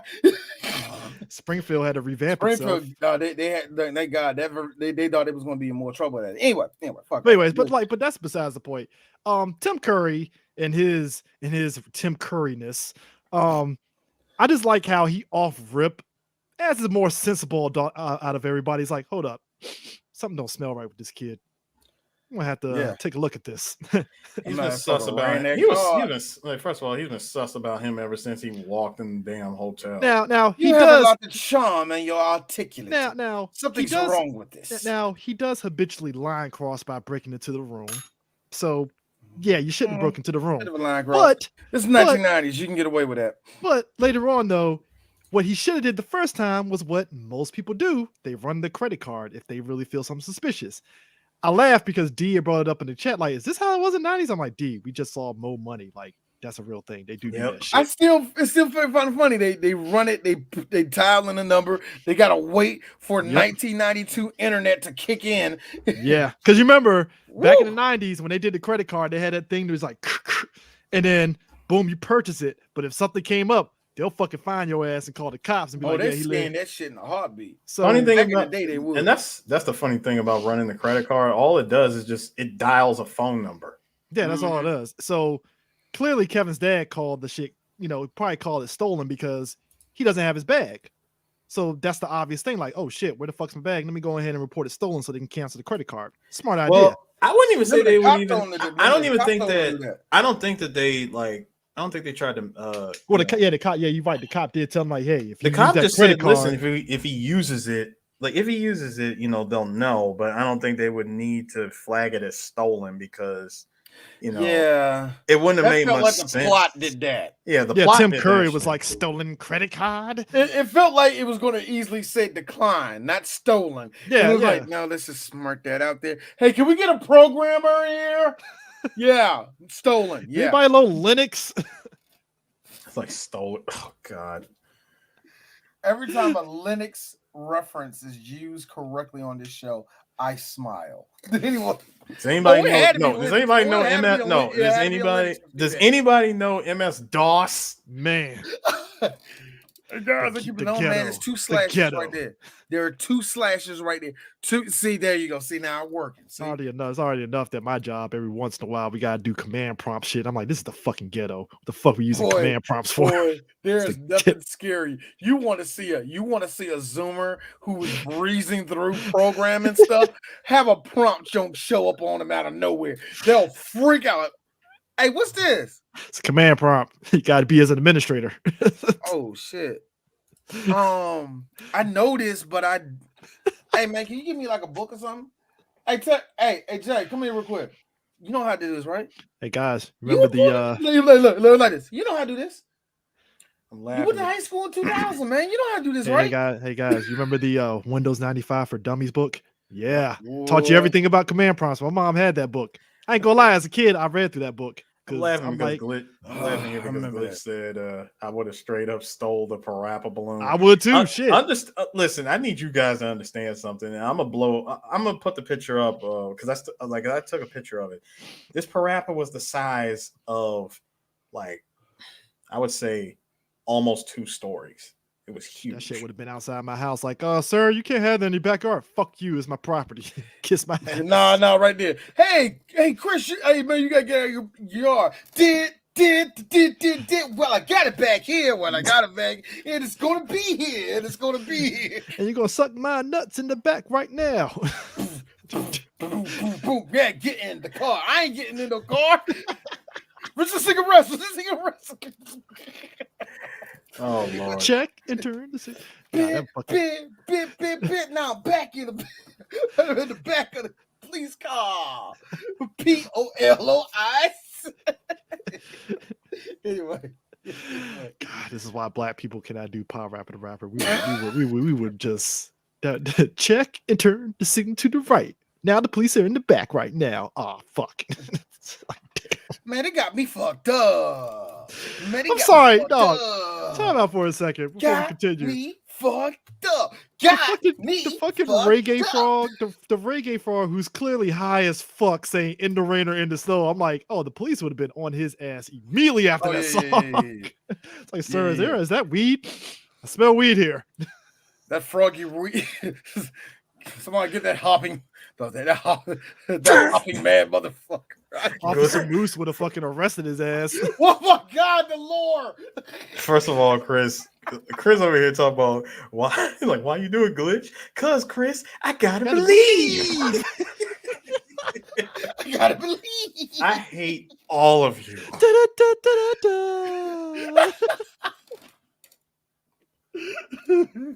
Swear to God, I love that fucking game. I replayed that game. I was like, this game is so. No, you remember when me, you, and Chris Curitan and Ty were playing that fucking game and beat it? I was like, holy shit. No, remember I blew all y'all's minds when I did like the secret code on the first level and I made the rainbow shit. You had not that. I'm talking about the first stage where the dojo blew away. No, that's what I'm saying. It goes into rainbow and stuff, and like you have to it's literally you have to freestyle not on beat sort of, and it's you had to get like several cools in a row. Yeah. That was the secret because you were awesome. And my man Master Onion was like, "Nah, fam, you got this. Freestyle this shit. I'm out." Kick. My man was out, and my man was out in the desert on some freaking virtual fighter playing field because it was just the floor and nothing but the desert behind him. I'm like, son, he is freestyling the fuck out. Nigga on the Battery to Shinin stage, y'all know it. But back to the whole. But like we said, ladies and gentlemen, the 90s were a lovely time where we didn't know that Reaganomics was actually fucking the shit out of everything that was happening in the 90s. We didn't know Reaganomics still has its dick up our ass to this day. So Reaganomics is the Reaganomics and Clinton trying to fix shit had ramifications that we didn't know. Clinton tried to put a circle in a square, and it worked. He bashed the shit out of that circle and that square pig. Look, Obama didn't do better. What you did, Obama? I'm black. Fuck. like that. Water. Like ACA, bitch. What? Water. Like water. Water. They only look. It's somebody being real. They only flying that good because the motherfucking military budget's big as shit. Yeah, he ain't fooling no. Hey, little Obama trying to try to sneak it over. hey, you know what? You know what happened, right? After Joe, you're giving the policeman too much power. soon as Joe evacuated all military personnel out of Afghanistan, Joe talked cash at Obama. Like, see, that's how you fucking do it. That's how you fucking do it, nigga. That's how you fucking do it. Hold on. Don't call me the nigga, man. What you doing here, sir? Obama, chill. All right, Joseph. You only get one time to call me a nigga, Joseph. All right, you get one time. Look. Eric, hey, Chris. See, because I know Kamala let you. Yeah, I know she let you, but I don't. I'm the head. Here's you. So D, are you saying that's a fact? And that's my only knock on Kamala Harris from here on out. She lets Joe Biden call her a nigga. Speaking of which, did you like how the Wet Bandits, when they find Kevin, is like the funniest shit? Is the funniest shit ever because Kevin all of a sudden decides like screaming, and everybody does like a normal people like the fuck is this little kid screaming for? And I like how Harry Mom was like, oh shit. Because it was very pedophile at that point where Marv was like, oh shit. Fuck. You know what? I blame a lot of kids our age that rewatched this movie and brought up a thing that it's something I can tell. It's the way they frame poor people back in the 90s. And yeah, because when I look at it now, I'm like, she's not even one of the stinky looking women. Why are you running like that? Like Marv, okay. Look, okay. Sure. She had pigeon shit all over her. You're talking about the shot of Kevin seeing the pigeon lady for the first time, and even the second time too. Even the second time, he was still kind of he only saw her that once. And then he freaked, and then he saw, and then he screamed and tried to run away from her the second time. But then he's like, "Wait a minute, hold on, what am I doing? Yeah, what the fuck am I doing?" It's like I'm running away from a woman with pigeons around her. Here's the thing. Then he went, and that's when he goes back. And I love that scene. Looking at it as an adult, yeah, you actually appreciate it. Yeah, I do. But here's the thing, because they didn't do that a lot, but still, there was a thing where even the way that was framed before then. Yeah, that's kind of how it was framed in her movies. Backstory is so fucked up because it's because number one, her husband fell out of love with her, which I'm like, God damn, that sucks. Your husband fell out of love with you. You got into depression from that. Hey, look. It's like, damn. Look. That little Spanish girl from East Harlem was just. She cooked for him. Well, she was over in England, apparently. I don't know. Maybe she was in England when that happened. All I know is her husband fell out of love. She went into depression. And clearly her husband was like, fuck your depression. I'm over here. And I'm like, God damn. Like, just... And let's be real. That's something that happens to this day for a lot of people. Some people, they do fall into depression to where it affects their job and they're poor. Some people, it doesn't affect their job and they're just by themselves. And this is one thing I've learned. The one thing I learned going homeless, the one thing I learned was this. You'll be shocked. I'm sorry, where you work at Pitney Bowes. How are you? Damn, that's fucked up, bro. Check to check.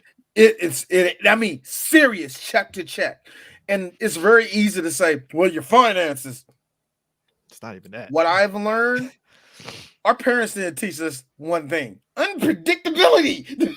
That's why they tell you to save in they case ain't tell you what happens happens if you break a leg. They ain't tell you what happens if you have children. They ain't have to, like, I don't want to say they didn't help tell you. You know what I mean, bro? Nobody tells you. Nobody gives you price ranges. This is why all three of us are going to probably be scared shitless when we step into that next step of adulthood and buy a house or something. I'm like, so guys, the dream is over. I can't buy expendable funds with toys anymore. I got a house now. Man, that's gonna be the ultimate gun. That's gonna scare the shit. I'm sorry. I'm sorry. Chris, D with the noose already around his neck. First time, huh? Hey, Chris. Like for us, that's the ultimate gunpla right there. Oh yes, it is. That is the ultimate buying a house. Buying a house is the ultimate gunpla. Being in an apartment is one thing. It's like, well, I still got some funds. I can fuck around and do some stuff. No. Hey, Chris. being in an apartment is like having a Transformers toy. It's fun. It's but fun. Do you want a Master Grade Gundam kit? Yes, you do. Get a house. It's like I'm just staring at it. It's like I guess I got to make do with these games I got. I guess I got to do what me and Eris did when I got back to the DMV during the recession. Hey Eris, hook me up with that legal website for movies because my black ass ain't fucking leaving the house ever again. Hey, look. You know what the one thing? Look, I tell you this, and somebody's going to relate to this. All right, we flipping the coin going to San Diego. I know, right? Do you want to know the one thing I've learned? Being a I would eBay like a motherfucker. 3BG needs your help to get to San Diego. Chris got a backpack on that. Hey, we're getting ready to go to San Diego. Help us, please. We knew. Look. I'm not gonna put those podcasts on blast, but we knew a couple of them because a couple of them were our friends where they were putting them GoFundMe funds to get to San Diego. Yeah. There's a couple of y'all that we're still friends with. We're not going to mention it. No, we're not. But you did it. Seen it. It's like why can't y'all afford to go? Because I got a house, nigga. I got a family. I remember when me and Diva were clowning some of you niggas for doing that too. Ooh, me and Diva went in that night. It was so fucking funny. Ooh. And some of you still got podcasts. How? But look, it's all good. It's all good. I love y'all. All I'm saying is I'm gonna have a house, and it's like me and Eris is like, so Eris, we going to San Diego this year? Nah. All right, that's what's up. I'm like, what are they announcing? What's the speculation? Like, if it's more than 20 things. If more than 20 it has to be a number. It has to be more than 20 things. I ain't going there for 3 things. Like, yo, fuck you. I ain't That's going. What I'm saying. That's what I'm saying. It's got to be more than 20. More than 20. No, boy. Better yet, the cap. Sorry, the minimum. The minimum of interviews. More than 15. Yeah, it has to be. It has to be. It has to be. Because that's how I will go.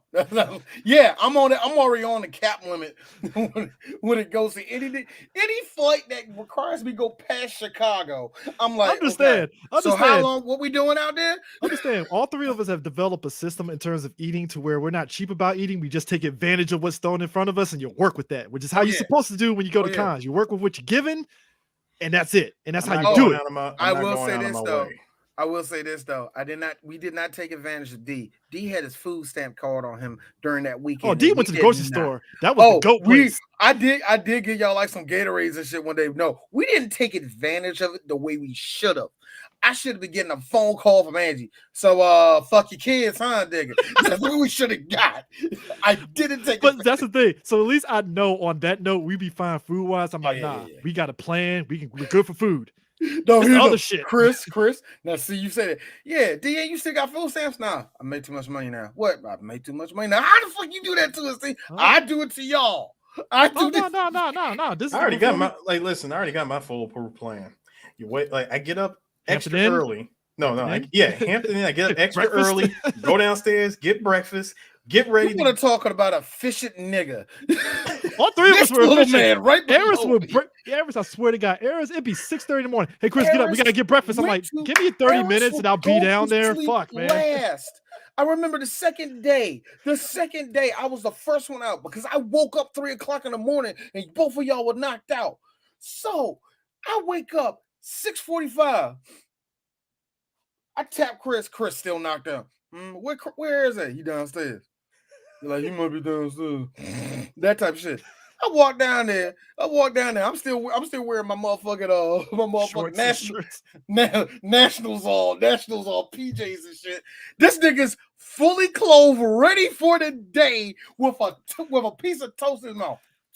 What took you so long, man? Chris can stay up there and sleep. No, and I quote, quote unquote, you can beat him up for this later, Chris. See, Chris lazy ass can stay up there, but I'm down. I come down there 20 minutes later with my fucking basketball shorts and fucking shirt on. Chris got a long track of motherfucking crud coming out his eye. I'm eating bacon and fucking bagels, and I'm like, I'm just waking up. Here ready to hike the 2 miles down to the fucking hotel. Like this is like, I mean, we were like 2 blocks down, but D ain't lying. It did feel like 2 miles almost. Nigga, it felt like 2 miles with the motherfucking book pegs on. No, you remember, I was getting ready for us to take the shuttle from the hotel there. Well, you wanted the shuttle. I didn't mind walking, but yeah, he wanted to do the shuttle. Nah, I took the shuttle every day, and I wish I didn't take it 2 of them days. But the fact that Kevin meets the pigeon lady and stuff, which, by the way, fuck that Home Alone video game that I beat as a kid, because they made the pigeon lady out to be evil because you had to dodge the pigeons dropping stuff in the sewers. I'm like, but she's good. Why am I dodging pigeons? First of all, Kevin never even went. He was never even in the Thank you. Never in the sewers. No, wait a minute. LGN didn't make it, did they? Yes, they did. Yes, they did? I thought it was somebody else that made it. No, they made both Home Alone movies. I thought it was Ocean that made it. It literally followed from when Kevin was chased by the people in the hotel. It ends with him fighting the chef in the fucking lower levels of the fucking hotel. Which never happened. Second stage is him running through New York with the wet bandits coming behind him. I'm like, all right, that kind of sort of happened, I guess. And then they cut. Yeah, that's what it was. It cuts to him. Like, actually, it was at the end of the hotel. It cuts to him when he dies in front of the wet bandits with the, like with the whole thing on the door handle shit. Then they play the scene in the game where the lady slaps Marv and he runs away, and that's the second stage. Third stage is Kevin gets in the sewer, and I'm like, that didn't happen. This did not happen. That didn't happen. We couldn't get him walking through the outskirts of Central Park and that's the fourth time. Put him in the sewer. That is the fourth stage. That is the fourth stage when he gets out the sewers. It's nighttime, so he's dodging hobos and pigeons again. And then the fifth stage is literally him getting to the house, setting up traps for Harry and Marv, which is the most pain in the ass part of the game. And then the last stage is him climbing the fucking tree while Harry and Marv is chasing him. I'm like, sure, fine. I guess that happened. LGN, ladies and gentlemen, that's the game. Like, Nintendo. Funny enough, LGN just stupid. Funny enough, LGN just published those games. They never actually made them. That game, I remember beating that game finally. I'm like, I got that for Christmas for my folks. I wasn't mad. It was like, well, it's another Nintendo game. Why not? I had that, and then I think my cousin got me Super Mario Brothers 3. So I was like, well, I got Super Mario Brothers 3. How am I gonna be mad? Now I will bring it up. This was 1992, and that year was one of the best years, one of my best Christmases ever. And I will bring it up. I bring it up for one reason. One of the last Christmases I had with my granddad. But the reason I bring it up is because he gave us all of these, and now they're worth a whole lot of money. These Star Trek action figures. He hooked us up. All of the grandsons got like 6 of those fucking figures. I had Worf. I had like 2 people I don't know. I had like 2 Klingons I didn't know, man. It was awesome, man. Dude, I mean, my uncle gave me Gauntlet for my damn Nintendo, and I'm like, what the fuck is Gauntlet? Gave me Gauntlet 2. That was my first foray into D&D, because that's when my uncle was like, oh, you'll like it. It's Gauntlet. It's got warriors and elves and stuff. And that was my first foray. I was like, so this is like Dungeons and Dragons? All right. Hey, Chris. So I just had to think about her, the Pigeon Lady story. That story, it's depressing. Again, she goes in, it's very depressing. She went through depression and just decided, fuck it, I'm cutting everybody. You know what? This was the very first story of I'm cutting motherfuckers off. I mean, it makes sense because it seemed like everybody heard. Because let's be real, when you get into depression, I've had depression hit me twice, but I didn't know it because I was doing other shit to kind of mask it. You do kind of phase out other people in the process. By the way, THQ. Yeah, THQ. You do kind of phase. You do kind of phase out other people in a way and stuff. So her depression probably like she just pushed away everybody. Like fuck everybody. I'm in my own head. Like fuck that shit. And that's probably why she was where she's at. And that probably applied to her job too, which is why homeless. Yeah. So the whole thing with even with that, man, that's a big thing a lot of people don't factor in when it comes to mental illness. And it's not even so much of a mental illness. Sometimes you just get into that state, and I mean it because I got into it, which was it's always going to be this way. Yeah. And a lot of people can't get out. It's really hard to get out that fucking once you get in that motherfucking circle, that endless circle, it's hard. Now, there's hope that by the end that Kevin kind of got through to her. It looked like he kind of got through to her a little bit. It wasn't even through to her. It wasn't even a little bit. Like at first, it was the first time they met when they went to that concert hall and they were hanging out and they were having the heart to heart. Yeah. Which, by the way, was the movie again borrowing ideas from the first movie. Yeah. Instead of a church, instead of the church with old man Marley, it's a concert hall with the Pigeon Lady. I'm standing by that. Old man Marley diddled kids. I'm standing by that. I won't get off of it. I can't get off of it. Wow. The first person that run to him was his granddaughter. Get that child away. That's why his son was pissed off. I saw what you did, Dad. I know what you did to my sister, Dad. How dare you let my daughter touch you? I will not let you two ruin that heartwarming scene at the end of the first movie. I won't ruin it either. GG, I'm just hitting you with fact. That nigga was an undocumented sex pedophile. Nah, but like with this one, it is very, but you is right. It is a very touching moment with this, the whole Christmas time song. He's talking to her and they're kind of opening up and stuff. And I think her opening up to Kevin kind of put her in a perspective like, you know what? I might be able to get myself out of this and stuff.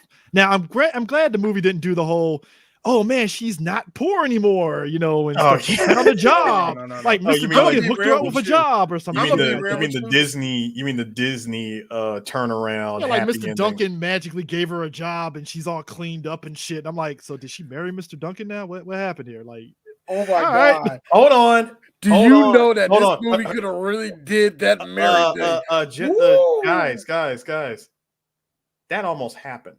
Really? Yes. Not necessarily her marrying Mr. Duncan or nothing like that. Here's how it went down. Okay. Jumping even further ahead.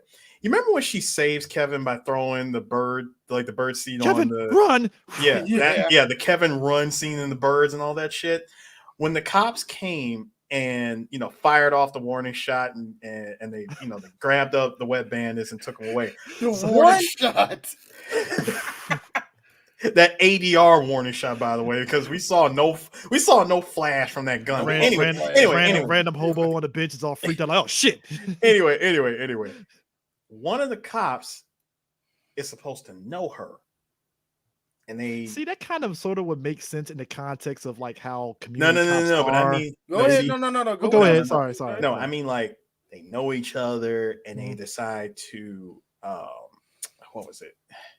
They get invited out. No, God, come on, D. This is a Chris Columbus movie. This is a John Hughes movie. Have some dignity, sir. Anyway, no, he before the fucking. But no, they know each other and they were supposed to go out for a drink. Cup of coffee. Yeah, a cup of coffee, that whole, that 90s John Hughes shit, right? Yeah. And I want to go back to my shopping cart. Jesus Christ, Steve. Anyway, that was a scene that was supposed to be written into the movie, but they decided against it. And nobody want to see poor people. Nobody wants to see poor people. I mean, it would have been kind of reminding. Oh, and by the way, she had a name too. Her name was actually Annie.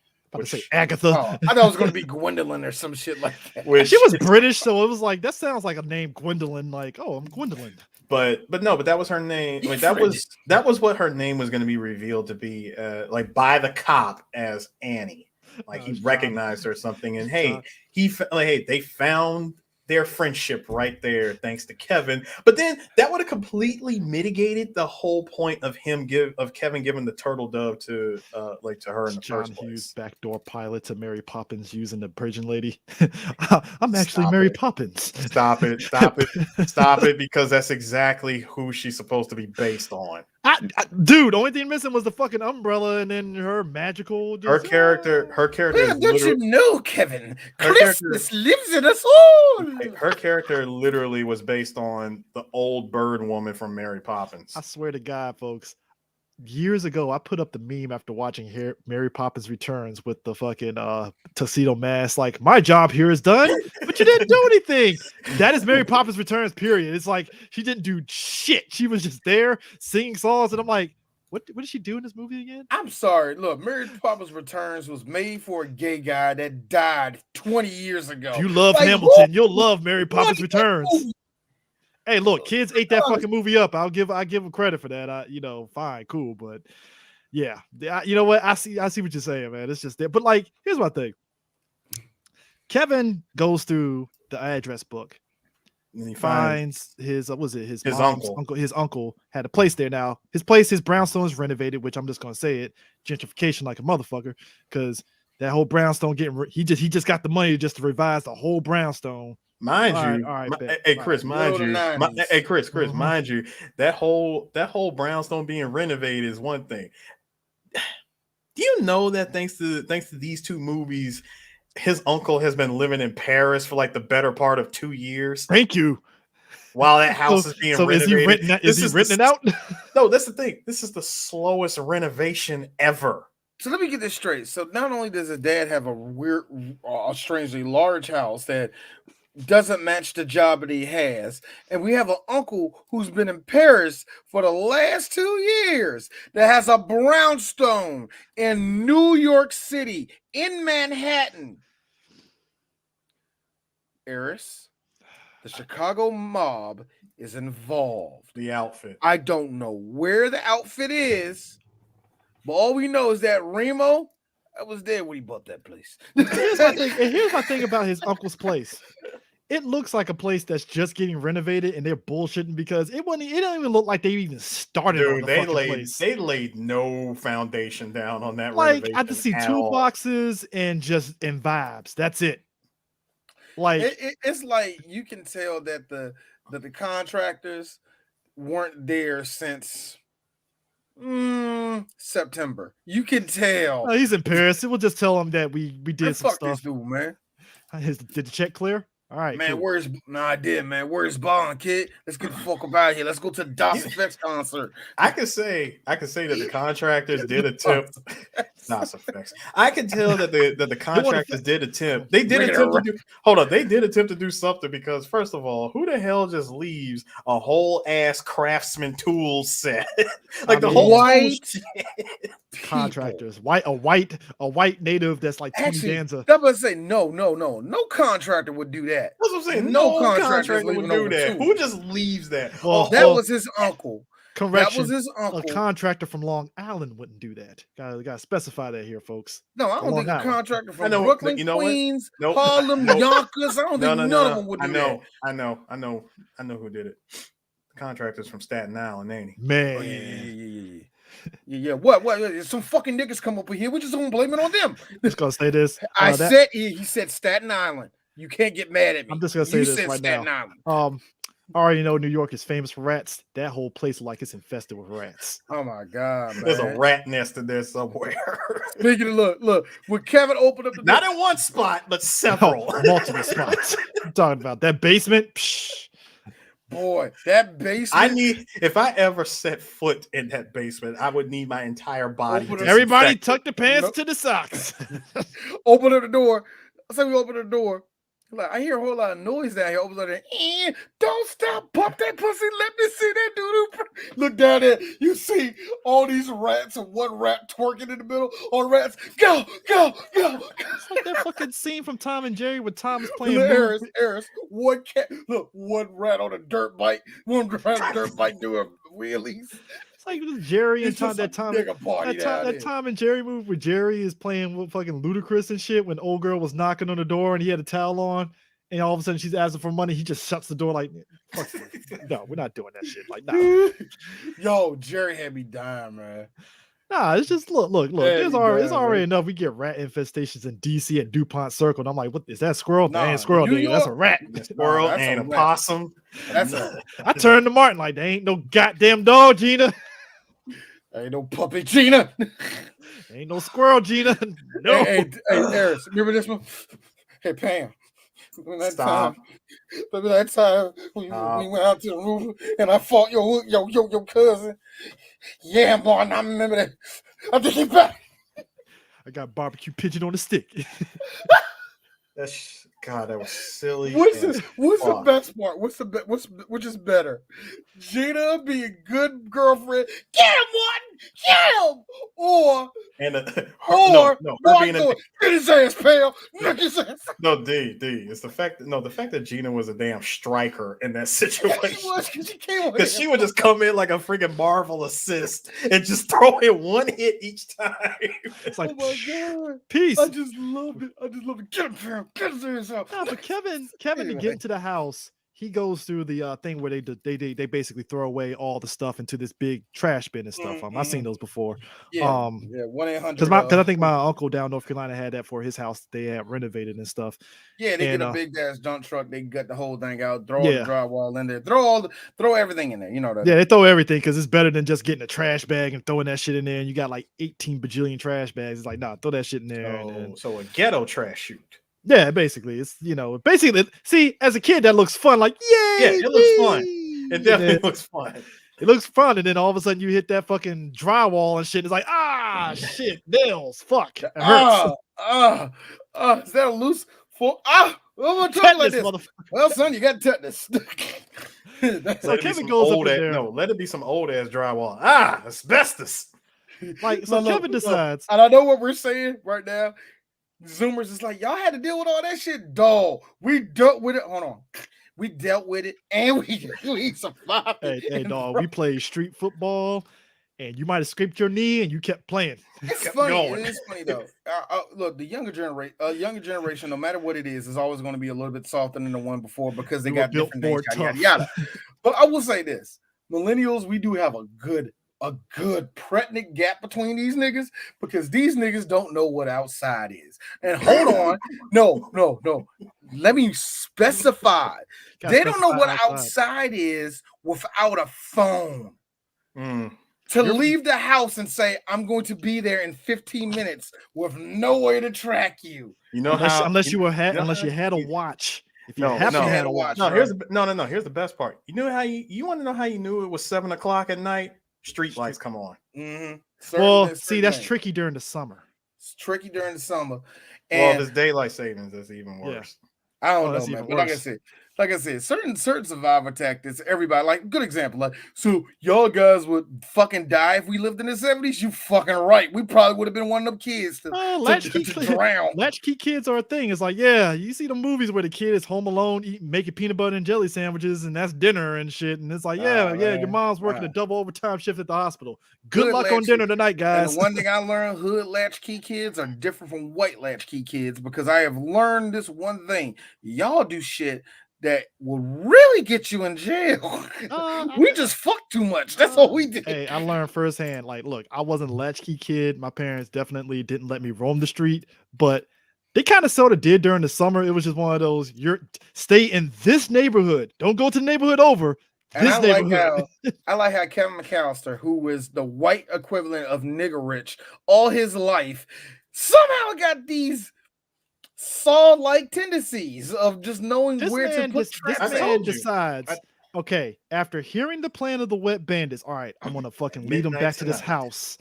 I don't know how many blocks away from the toy store this place is. Let's come back at the house. First off, you leading somebody to a murder scene like that. But also, just the fact that he actually got crayons and drew up a fucking plan like that. First off, where'd you find crayons in that house? Where'd you find paper in that house? Yeah. Well, no. See, first of all, you can easily just find not just paper. I think that was the plans to the house. Oh, so he just wrote on the back of that. Well, hold on. There's construction. No, he wrote there on might it. Be some. Look. There's construction going on. There might be blueprints. That's what I'm saying. It was the blue. I know it sounds stupid, but it might be blueprints. No, it was the plans to the house. The plans. No, the face that Chris gave me, like, D. I know you, D. You know that's. Shut up. But where he laid the traps, it was hilarious. Though. No, I'm saying the plans to the house was one thing. I will say this: his battle plan operation layout from the first movie was a lot more descriptive than this one. He basically falls in line with Zemo in Civil War, where the best things had to fall in place for the shit to work. Because I'm sorry, Zemo, hey Christopher, use the proper term. It's called Bugs Bunny antics, okay? Yeah, but Zemo, at least in Civil War, it's like, well, that's comic book logic. Zemo was almost close to reality. What happened in this movie was Bugs Bunny shenanigans. It was like, first off, what would have happened? All right, you throw the brick, you take the picture. What happens if the wet bandit is like, we don't care, we're just still going to go to Rio? What the fuck does it matter? We're already out the country by the time you get that to the police. What then? Hold on, Dave. Hold on, Chris. I see where you're going with this, and given 1992, they would have been halfway to Rio. But the thing is, Harry, not so much Marv. Harry wanted to leave no stone unturned, which meant I'm gonna kill this kid. Fucking FBI is gonna come down to fucking Tijuana for their ass. Hell no. Still, tie up loose ends. I get it. Look, Kevin is considered a loose end. It's not even a loose end. It's the principle of the bad. The principle is, nigga, the principalities. Listen.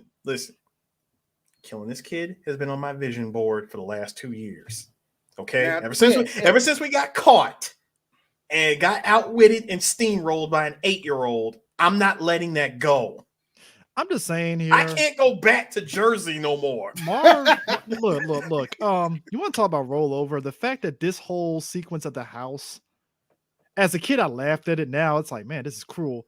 This nigga gives Marv CTE like 11 times, throwing bricks at his ass. Okay. The thing with the bricks. So, right, kid, give it to me. Wait. Before I get to that, I want to point out the toy store scene my God. where he throws the brick with the note attached, like through the window of Duncan's toy chest, and then takes a picture, and he figures, okay, I'm gonna use this to get to the cops. You want to know the better part about this? This is not the first time that him trying to use tricks and antics to stop the wet bandits or at least slow them down worked, because he does it. We get a preview of that much earlier when he was trying to run away from the wet bandits. My man went and gave the African street salesman he probably gave him like a 20 or a 50 of all those freaking pearl necklaces, ran down the street, got across the street, and just snapped them and just let them all go. And in true Bugs Bunny fashion, the wet bandits slip on the freaking pearls and bust their ass. That is like, it's that's so fictional, because you cannot do that. Like, that's maybe you might slip on it if you're running at a certain speed, but that was like just happenstance, which funny enough, that's in the video game too. You can actually do that on enemies where you drop that and they slip. Like drop the pearl necklaces and everybody slips and falls. So, all right, kiddo, here's your money, and there you go. That was hilarious. So fast forward. Fast forward to here we are now.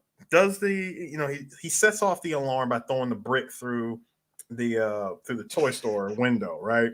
That's the way he wound up another that cock back was one thing. My man cock back good and strong. And yeeted that brick. Okay. So here's the funny thing. When you get to the brownstone, which by the way, that brownstone, none of that was filmed in New York. That was in they filmed that in a Hollywood backlot.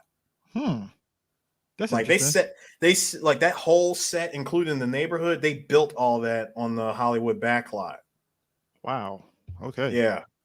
It makes you think that they were in New York, doesn't it? I mean, they probably filmed like the principal scenes in New York, probably. Like no, the principal scenes, they were definitely filming that in New York, like the Plaza Hotel and all that. They definitely shot that in New York. But then when they shot the Duncan's toy chest, that was in Chicago. And when they did the brownstone of his uncle's house, that was all in the Hollywood backlot. That's crazy. So my man is yeeting bricks off the roof. I loved watching that YouTube video where a medical examiner was watching everything that the wet bandits went through. Marv, in particular, I remember him saying, "Okay, so he's gotten hit not once, not twice, not 3 times, but a total of 5 times with these bricks.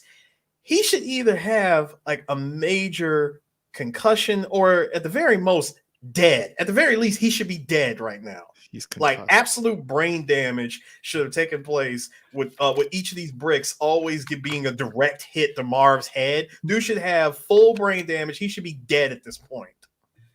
From at least 35 feet each one. Yeah. They were, like I said, they were yeeted off of a cliff. I wrote everything. Oh, so you got this stuff written down, D. I couldn't find where I have it. I left it in my car and I ran like a motherfucker. And because I'm fat, I'm out of breath. But yes. Like, goddamn. I agree. Each one was a different section of the floor. It didn't matter. As soon as that brick from the top of that house hit him, death. I do believe that. Death. Here's the best part, D. You know, he's having a dinner with Kurt Hennig. That's fucked up. That's fucked up. This is 1992. Stop it. Oh yeah, Mr. Perfect was still alive. Damn, yeah, you're right. No, here's the best part. you do know that once the brick already got past the second floor of like of the brownstone, it already reached terminal velocity. Oh yeah. Oh, I'm sorry. According to Kevin, the first time he did it, direct hit. He's a fucking monster. Yes, he is. That child is a fucking monster. This 10-year-old kid is again yeet bricks. And I liked it. Hold on. Did you like the third one that he did? The third yeet where he did the Magic Johnson over shit. Yeah. Like, see, when you start doing stuff like that to me, no. See, you just a murderer. See, the first two, defending yourself. This one, no. Now you're having fun. My man had a stack of them bricks set up. Like he knew. Stack of bricks, dog. Like, I got a stack of them shits. Nigga, this is a house. Hold on. This is a brownstone being renovated. I got ammo for days. Ammo for days, son. I'm on the roof. I got the high ground. Call me Obi-Wan, bitch. I have Marv also taking a staple in the left buttock, a staple in a staple maybe piercing his balls, and a staple maybe piercing some of his nose. That's wonderful. That was a nail gun.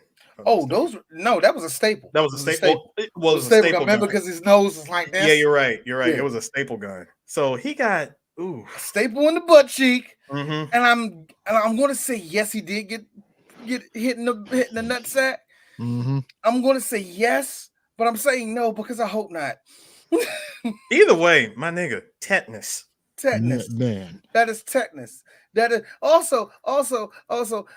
I never ruptured nothing around my balls. I never nicked nothing around my balls, but I don't want to know what would happen if I ruptured some of that sack. I would be scared of that. Mm-hmm. That will keep me up at night, just knowing that. So no. Also, so then when he finally gets through and kicks the door in, I love how he just has the attention span to just look at everything surrounding. At no point did no one say, "Hey," at no point no one said, "Hey, Marv, look down." My man took that one step, went straight down into the basement. Face plant. Face first on concrete. Face first on concrete, hitting the basement floor. Dog, I had the subtitles on so I could see what what was gonna pop up. Mm-hmm. That shit said vertebrae. I'm like, bro, he fucked his vertebrae up. Yeah, he did. And that was a 10-foot fall going face first. Just like, what are we doing here? And let's now I know what everybody's saying. What about Harry? Well, Harry did try to go up some ladders and bust his shit.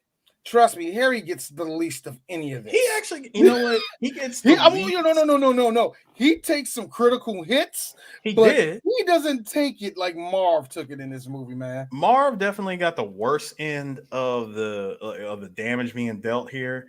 Harry, we got idea borrowing again with Harry. I swear, either John Hughes or Chris Columbus said, "You know what? We really love that blowtorch thing. We really love seeing Harry's head on fire. Let's do it again." Except this time, the fire was just very. There it is. Mm-hmm. It's there, and then he just happens to look in the mirror and realize that his head's on fire, and he goes, "Oh my God, he did it again!" And hold on. Then he puts his head into the toilet. Yeah, he put his head in kerosene. No, that one was full of gasoline. Gasoline. Rope was kerosene. But here's D Shaw 3 Black Geeks. So Kevin, when you made this whole thing, did you go ahead? So first off, his head gets on fire, and then he's going to put it in the toilet because he has nowhere else to put it at. Did you think that up, Kevin? Did you really think that up, Kevin? Because if you did, you are a fucking murderer. Like, really? What the fuck? Yeah. Yo. I got another one over here. We already said that. Oh, let's talk about the tools falling onto Harry's head. That was at least a 4-foot drop of heavy duty tools hitting him on the head. No. It wasn't the tools. Remember, it was that sack of wrenches. No, it wasn't even wrenches. There was no tools in the bag that fell. I thought there were tools in that then. We were in that. No, if you're talking about him pulling that rope and he was trying to climb back up. No. I said Harry. Oh, yeah, no. Harry got hit with a sack. Yeah. He definitely got hit with a sack full of tools. Yeah, all right, because remember, Marv, after falling down, busted his face, tries to get up, slips and falls, then slide going straight into a counter full of paint, and the paint falls on him. Just wonderful. And when he tries to get up and tries to get up and try to wash his hands, he grabs. I like this because Kevin's right there, the fucking psychopath. Yes. He goes to the faucets, try to turn on. My man, he has a generator. He has a generator on there. I looked it up because we sell generators in my store.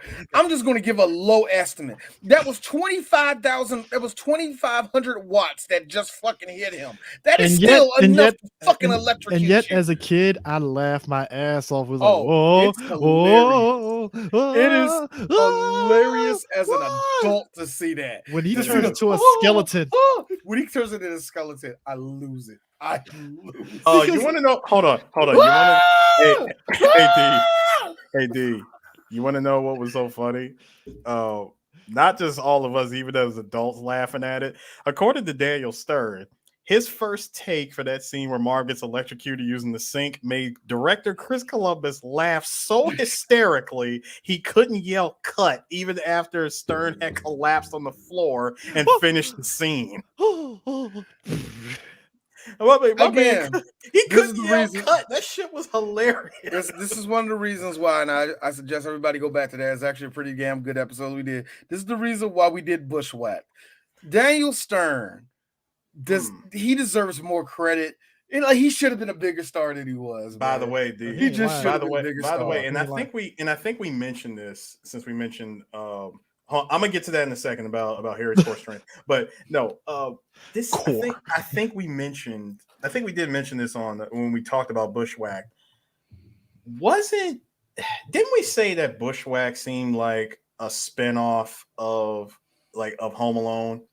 At least for him, because we did say something like that. Because here's the thing: the original idea for Bushwhack was supposed to be a spinoff, like Home Alone. Yeah, it was. Like Daniel Stern's character was supposed to return as Marv, just off doing his shenanigans, and then boom, that shit happens, and he's like, "Oh fuck," And even though, we said it on our podcast, we take it as a spiritual sequel. It's a spiritual sequel to us. Yeah, it's a spiritual sequel to us. So yeah, I think it's just that when you see that the whole that hilarious, man. So, but the fact that also, by the way, getting back to the message here, yeah, you're right. Harry definitely had that core strength to do a whole handstand on a toilet while his head was on fire. First off, I need to know who was Joe Pesci's stunt double to do. You know what? Game recognized game. I bet you know how you see athletic people do something super athletic. I think that's the one thing that I don't know. Hey, get the fuck out the way. I'm about to show you. Get the fuck out the way. I'm about to show you. You know what? You're probably right. 1, 2, 3. Yeah, you fucking thought I could fucking do it, did you? Hey, you know what? You're probably right, because you remember William Foe did that video recently where he's like, "Yeah, I told him if you're gonna have me as Green Goblin, I want to do all the stunts." Oh yeah, he was dead fucking serious on that shit. I want to have fun with this shit. I want to have fun. Here's the one thing a lot of people don't realize with Willem Dafoe. Willem Dafoe is what I call a physical actor. He's not so much not so much a method actor, but he wants you to feel it. So he'll do a lot of shit where if he's playing a conjurer, he'll walk up to you. This is what's inside of you. He'll do some crap like that. He wants to touch his He did that in Clear and Present. He did that in Clear and Present Danger when he jacked up Harrison Ford. And you just like, "Yeah, you let my men die." And I'm like, but he is one of those actors where if I'm going to play a character, I want to get fully enthralled. Dude, I want you to smell him. I want you to see him. That's why he does a lot of shit where he's all up on close people. So Willem Dafoe is like that. So I truly believe, I wanted Toby to kick the living shit out of me when we did that scene. Of course I did. That would have been a great scene. That's why I like that meme where it's like Toby's like, "Yeah, William Dafoe came on the set and he just started beating the shit out of this kid." And that being said, this is why a part of me says, do it, James. Do it. Aquaman 2, Willem better be giving somebody that business. Air Force One energy. I know he's not now. I know because I forgot the character. I know the character he plays. He's not that type of person.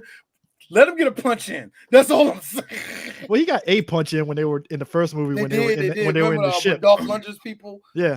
Yeah. Around that time. Got a punch in. That's about as close as you're gonna get. But but like the whole thing with so Marv is like Marv is like crawling on the ground like Harry.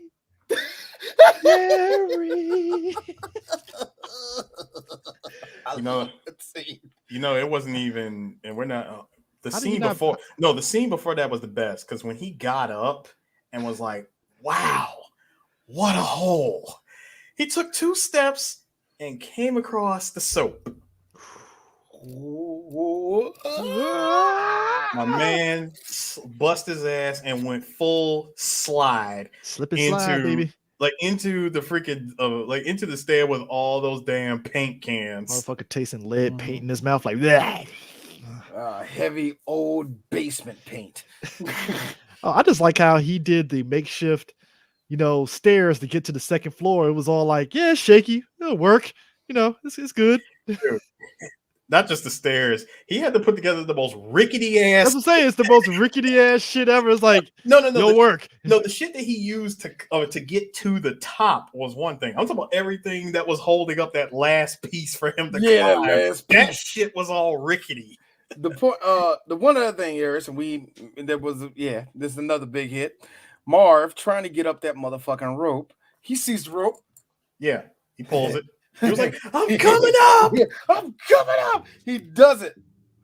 Uh-oh. And we said, uh-oh, I'm like, move. I'm like, just move. Side step. I looked at this. That was a bag of plaster. Yeah, bag full of plaster. 100 pounds. Onto your face, looking up. That is a broken neck. That should be an MK X-ray thing. Like, question, gentlemen. That's 100 pounds of plaster. Kevin, you're a cool 75 pounds soaking wet. How exactly were you able to tie a rope around a bag? Not that hard. It's not that hard. It's just hemodynamics. You know how Macaulay Culkin talked back then. He was like trying to say too many words at once. It's probably easy to tie the rope behind it. And what he probably did was push the bag to the edge. No. I'm with Ferris. You see that face? I'm with Ferris at this point. You act like he just picked it up and put it on his shoulder. I didn't say he picked it up and put it on his shoulder. Helped Kevin? I didn't say that. I'm just saying, first of all, that's just pure convenience right there. That the sacks of plaster just happen to be next to a hole. Sir, no. It's not. He's an evil psychopath. So he's a psychopath. He's a psychopath. He would have figured that shit out. No, Eris, it's white privilege. His strength of upper middle class privilege is the same strength of Chucky having the strength of a full grown adult. It's so funny. Me and Chris actually said this on a episode of Working Time the Sports Show, actually coined by our boy G. About we was talking about this is one of our best episodes ever. We was talking about it.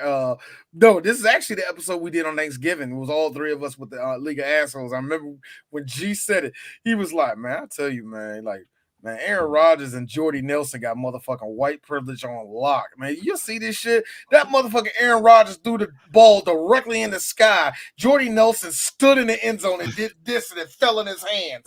Like, only white privilege grants you that shit. So white privilege gives you powers that you think Dakota Prescott gets that shit. That one half of his whiteness doesn't help him at all. That one half of it is beginning of the season, Eric, Chris. The half of it was the beginning of the season. As he kisses mom, like, thank you, mom. Love you. But still, gotta kiss her again, get refilled. But still, a whole 100-pound bag of plaster falls. I mean, dude, how he fucking pushed the Craftsman? How do you push the Craftsman set to the edge and then not fall and take? That's actually a better question. No. See, the Craftsman was one thing. He wheeled it over. Okay, it was on wheels. He wheeled it to he wheeled the Craftsman like chest to the edge of the stairs, and then as soon as he convinced Marvin Harry, like, hey, why don't you guys come and get me? I would have stopped because number one, when he went to close the door, you saw the rope tied to the doorknob that's pulled up and snapped against the door. Right? You know the worst part when they did that. Hey, Nobody didn't stop to go. You said wait, noise. Yeah, let's put our ears on the door. Never mind that. Did y'all not notice the door handle tied to a string being pulled up and snapped? Well, remember they pulled it, and that's when they heard the noise and that shit Yeah, happened. I know. Real life. No. Counterpoint to that. No, I heard what you said. Counterpoint to that. Both of you wait outside with a gun and shoot Kevin. Hey, like, also, hold on. Harris, the fact you are poking so many holes in this. Like, I am. I'm with you at this point. Dude, every time you see a door, anytime you see a doorknob that you can just snatch and it's tied to something, get the fuck out of the way. Also, that Craftsman's toolbox would have just rolled down the stairs. It wouldn't have went perfectly down the stairs like that. Oh, I should know because I used one of those Craftsman toolboxes on the fucking flight line and tipped one over. Them shits don't fucking just go down the stairs. No. I love the fact that what just go flat and just roll down there, and that's it. What I loved was it was like just falling down the stairs. Perfectly. Like it's perfect. No, it wasn't like perfect because it was doing a. Even still, like at any moment, go down a bike on some stairs. No. That's what I've done that. It's not fun. It's an adventure. It ain't fun. Hold on. What it looked like coming down the stairs? First of all, you had tools like spiraling out of the damn thing. New Jack City with the fucking stairs. And then the best part was, it's coming down the stairs. No, it's not like a smooth falling down. No, it looks like at any point in time that thing could have got hung up on something, could have got stuck on the edge or something. No, the part where it goes smooth and it just turns into a fucking comedy movie at this point is when it reaches the bottom and the freaking turbo kicks in and pushes the door. That was the sound of a chest falling down the stairs. I'm not gonna lie. See, watching awesome. See, I'm not gonna lie. Watching it come down the stairs was one thing because I'm just anticipating, like, God, how fucked up is this gonna be? But then when you see it smack through the door at full speed, it's like it's 5 times funnier to me. Can I say? Can I tell my favorite part of Home Alone of all time? Period. It goes like this. Hey, wait a minute. Hey, he's upstairs. Let's get him. Paint can number 1. I love it. I love it because that be Harris. Oh, I'm hurt. That's why.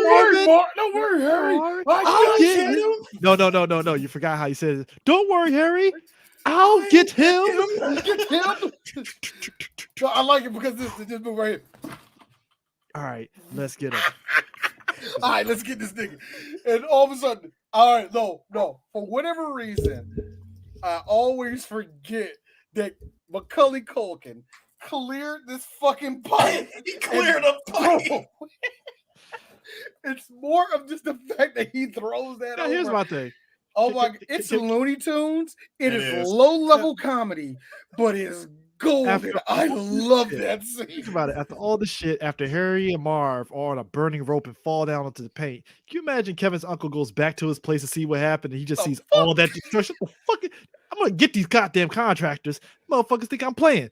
Man, you see this shit, man? I went upstairs, man. There's a flame torch. I was like, what the fuck were you guys doing here? I'm like, hold on. Who the hell was able to climb, like get to the top of, like get above a door and attach a flamethrower up there? Hey, Chris, I got a better one for you. As soon as you get out that limousine, because he got a limo. Look at all these motherfucking bricks on the ground. I told you they wasn't doing shit out here. I told you they wasn't doing that shit. Look, there's a busted window up there, man. I don't know what they're doing in here. Here's the best part. Who put the gasoline in the toilet? Here's the best part. Check this shit out. So, like you said, the fact that Kevin cleared a railing with a pipe, right? My question is this. Kobe. No, my question to you is this, sir. This is my question. I want to question the strength of that railing to support a pipe like that. The fact that thing did not. No, the durability of that thing, it really calls into question. How the hell are you able to swing something like that over a railing, and the railing holds that shit together with not the strongest rope in the world, but apparently it's the strongest rope in the world to hold that shit up, because it goes full swing, underhand swing, like under the freaking staircase, smacks them, they fall, and then Kevin, adding more insult to injury. This right here, this is straight up Simpsons. This is Simpsons shit. My man snips it, it rolls down the stairs and hits the both of them. You say Simpsons. No, you know what I say? The second he took out the scissors click, pop.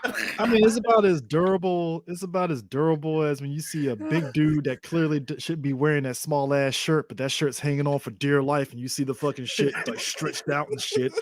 I'm like, bro, get an XL, man. Why are you wearing this medium dress shirt, my nigga? Like, just get an XL or like, why are you wearing your little t-shirt, man? Stop. Thank you. That's why I'm like, bro, like, I'm sorry, if you're standing still and your shirt still stretches, you might want to get a size up at least, you know, like, come on, like, what are we doing here? Like, so finally, when all of it, so you're probably thinking to yourself, Harry and Marv are clearly made out of Teflon and clearly have eaten their Wheaties this morning. Also, Harry mentioning when they climb down the ropes, yeah, it's kerosene. You know, they soak it in kerosene as it go in there. Why would they soak it in kerosene? I mean, I said the rope is soaked in kerosene. Now, why would anyone soak a rope in kerosene? Yes, D. As much as I love the first part, I hate to do this. I'm throwing out my flag on the play. You can't give me a corny ass setup. That was just wow. Flag on the play. Flag on the play. Flag on the play. Amazingly enough, I only thrown like 3 flags in this whole movie. I threw out 2. Look, let me just tell you how I feel about this movie, y'all. I gave 2 flags because Donald Trump showed up. So that tells you how much I actually do like this 2 movie. Strikes already done. This is the one thing that pissed me off of this movie. That setup. Why would anybody put it in kerosene? Y'all just got your asses kicked. Imagine, if you will, Chris. You are you're the Sacramento Kings. You're losing 101 to 60 to the Warriors. And you see Steph Curry sitting at the 3-point line. That's like somebody on the Kings going, why is he standing over there? You know why. You know what's going to happen. Here's the thing. He lights the rope. He lights the rope on fire. And they're they're fighting with this rope, trying to not get burned. But it's like, dude, you're in midair right now, hanging onto a rope that's burning. Okay. You gotta let go. So these two let go. These two let go. Go ahead. I'm sorry. Go ahead. These two let go and fall. And as soon as they fall, I'm like, all right, we got another set of paint cans. I'm like, bro, are they about to get hit with more paint cans? Oh no, they get hit with something even worse. They get hit with varnish. Oh, they get hit with something worse than that. It's called concrete. They drop 40 feet. They're dead. They drop first of all, they drop. Well, technically, that little that cross beam broke their fall. But still, that was very painful to go through that shit. I hate that you made a point right there. Yeah, it did break their fall. It broke their fall. They hit the ground, and there's no way they could avoid it. Down like freaking rain, it comes the varnish and all the cans that they were sitting in. Hold on, I got some more damage that was being dealt here. Harry did go through some other damage. Number one, he tried to jump. A man tried to leap. Yeah, he tried to jump. He tried to leap and catch he tried to catch that first bar on the ladder, and of course he slipped and busted his ass on that. But then when he finally got inside, remember the other thing he did?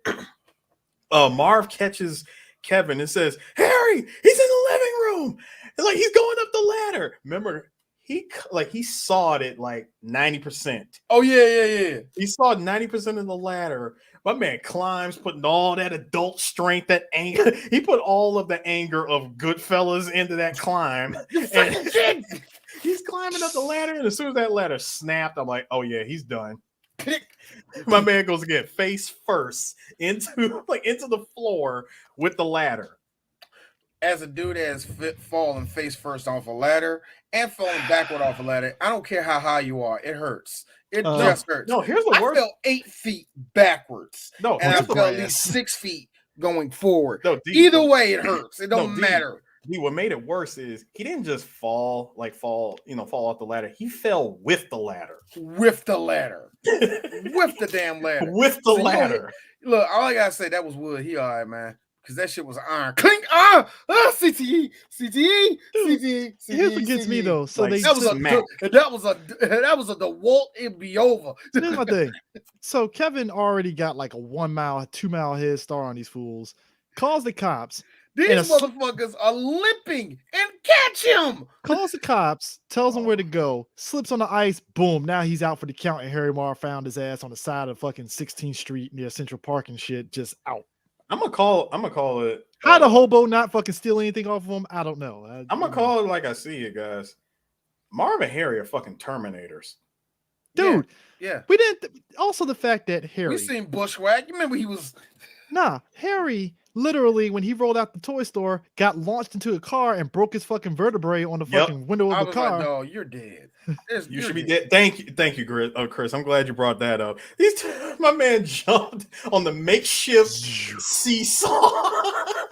Man got launched in the air like it was like a fucking NBA All-Star game, rock and jock basketball. Just no lie, it was self-defense. By the end of this movie, it was self-defense at this point. Like, Harry and Marv had all the right to kill a child at that point, yeah. But here's the thing: when they take them and when freaking Harry pulls out that God, I'm trying to remember the name of that pistol. I know it was a revolver, but that one in particular was a cult. It was a cult single positive. Mm-hmm. And no, sorry, shooter. No, sorry. It was the cult police positive. That's what it was. Mm-hmm. He pulls that out and he's getting ready to shoot Kevin. And as I'm looking, I'm like, I'm sorry, Harry, I wouldn't pull the trigger on that if I were you. And the reason why I wouldn't pull it is because this is a 20th Century Fox movie, but Kevin has clearly been throwing Looney Tunes shenanigans at you guys. So there's a 50-50 thing here.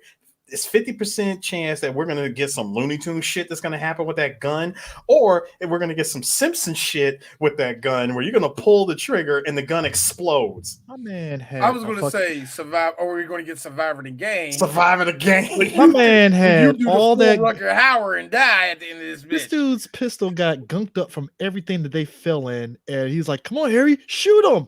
And it's all gunked up and stuff. He's trying to pull. He didn't even do it yet, and that's when the pigeon lady shows up and saves him.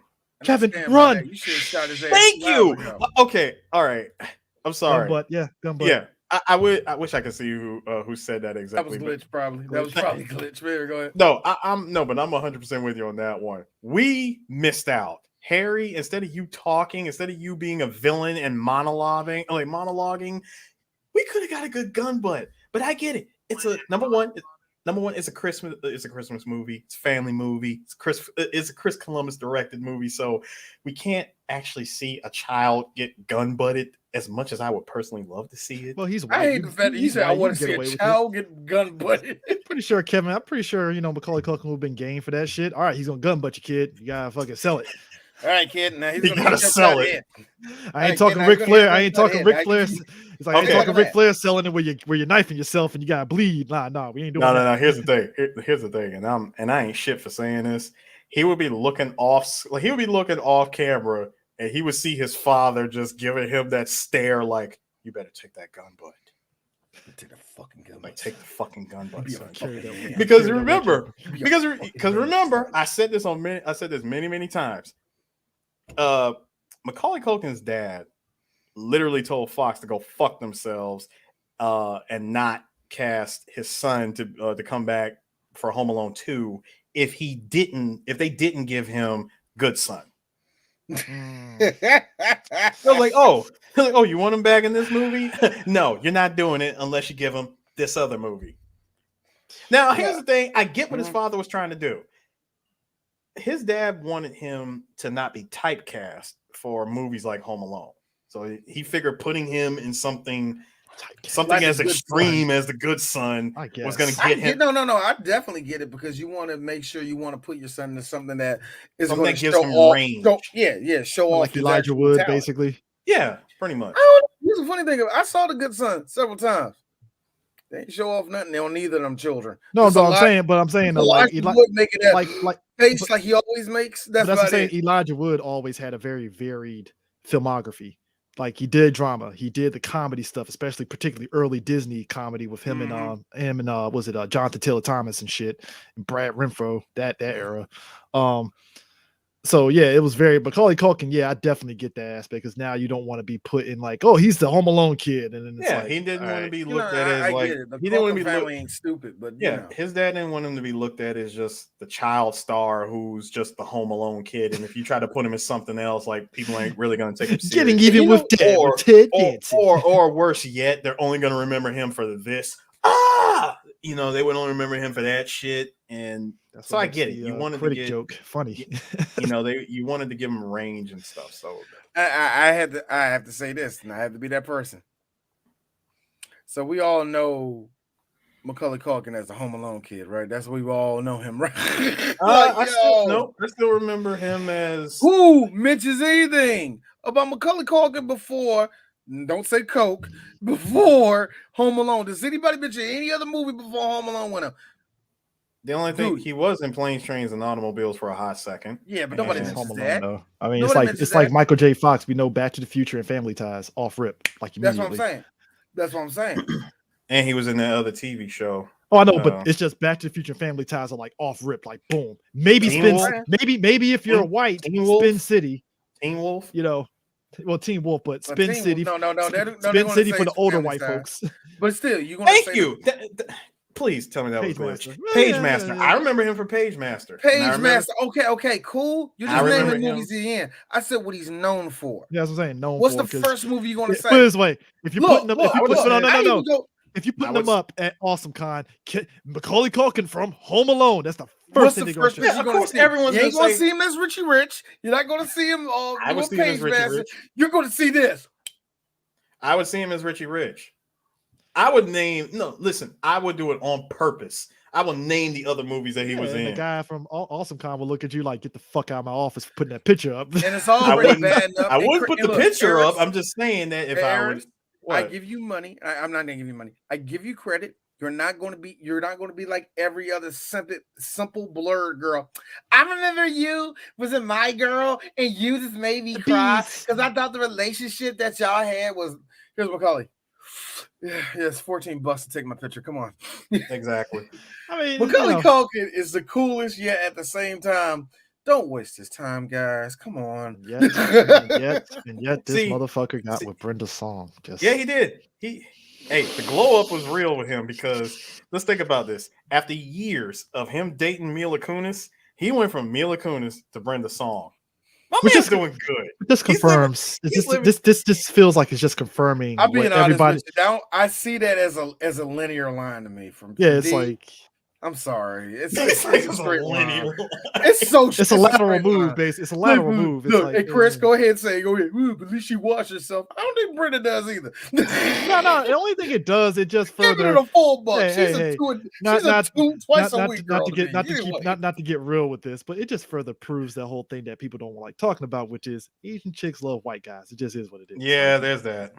Because look, somebody said it best and people did not like it. He was like, white boys are the only guys that can look all unkempt and like bummy looking, and chicks eat that up. Let a black dude look like that. It's a wrap. It is a fucking I'm already man enough. I'm not saying I want to do that. It's just no. You have to, because I heat check a lot of black girls with that. So you just like him. Really? He stink. You know he stinks. Look at the picture. Hold on, I'm gonna get somebody. Hey, Kev, look at this. You don't wash his. See, he know he don't wash his. Why you with him? Meanwhile, my black ass. That will turn you on, though. Look. That's when you take it all serious. So I can't like no white girls, but you can like this little nasty. No, not even that, dude. No, not even that. It'd be like, so I missed one haircut appointment and my edge is fucked up, and all of a sudden I'm a bitch. Yeah. But no. Hold on. Wait, Chris. Hey, Chris, it's worse than that. It's worse than that. It is actually worse than that. See, right then when you say you miss one haircut and you just a bitch like from here on out. No, you miss one haircut and you will forever. Anytime somebody wants to clown you for anything, they will just clown you for that shit. Oh yeah, remember that one time remember that one time your lineup was all fucked up? Now I look like a nigga that plays Smash Brothers. They don't cut I like how it's so funny, Chris. I like how Chris's wave dash is immaculate. I always see this with Chris, and I don't mean to make fun of Chris on this, but I always see this with girls with you that don't like you. They'll bring up shit that has zero to do with anything. You had a shit. Look, what you to do that saying you didn't like that one celebrity one time and you were being toxic about it? Bitch, that's Chris.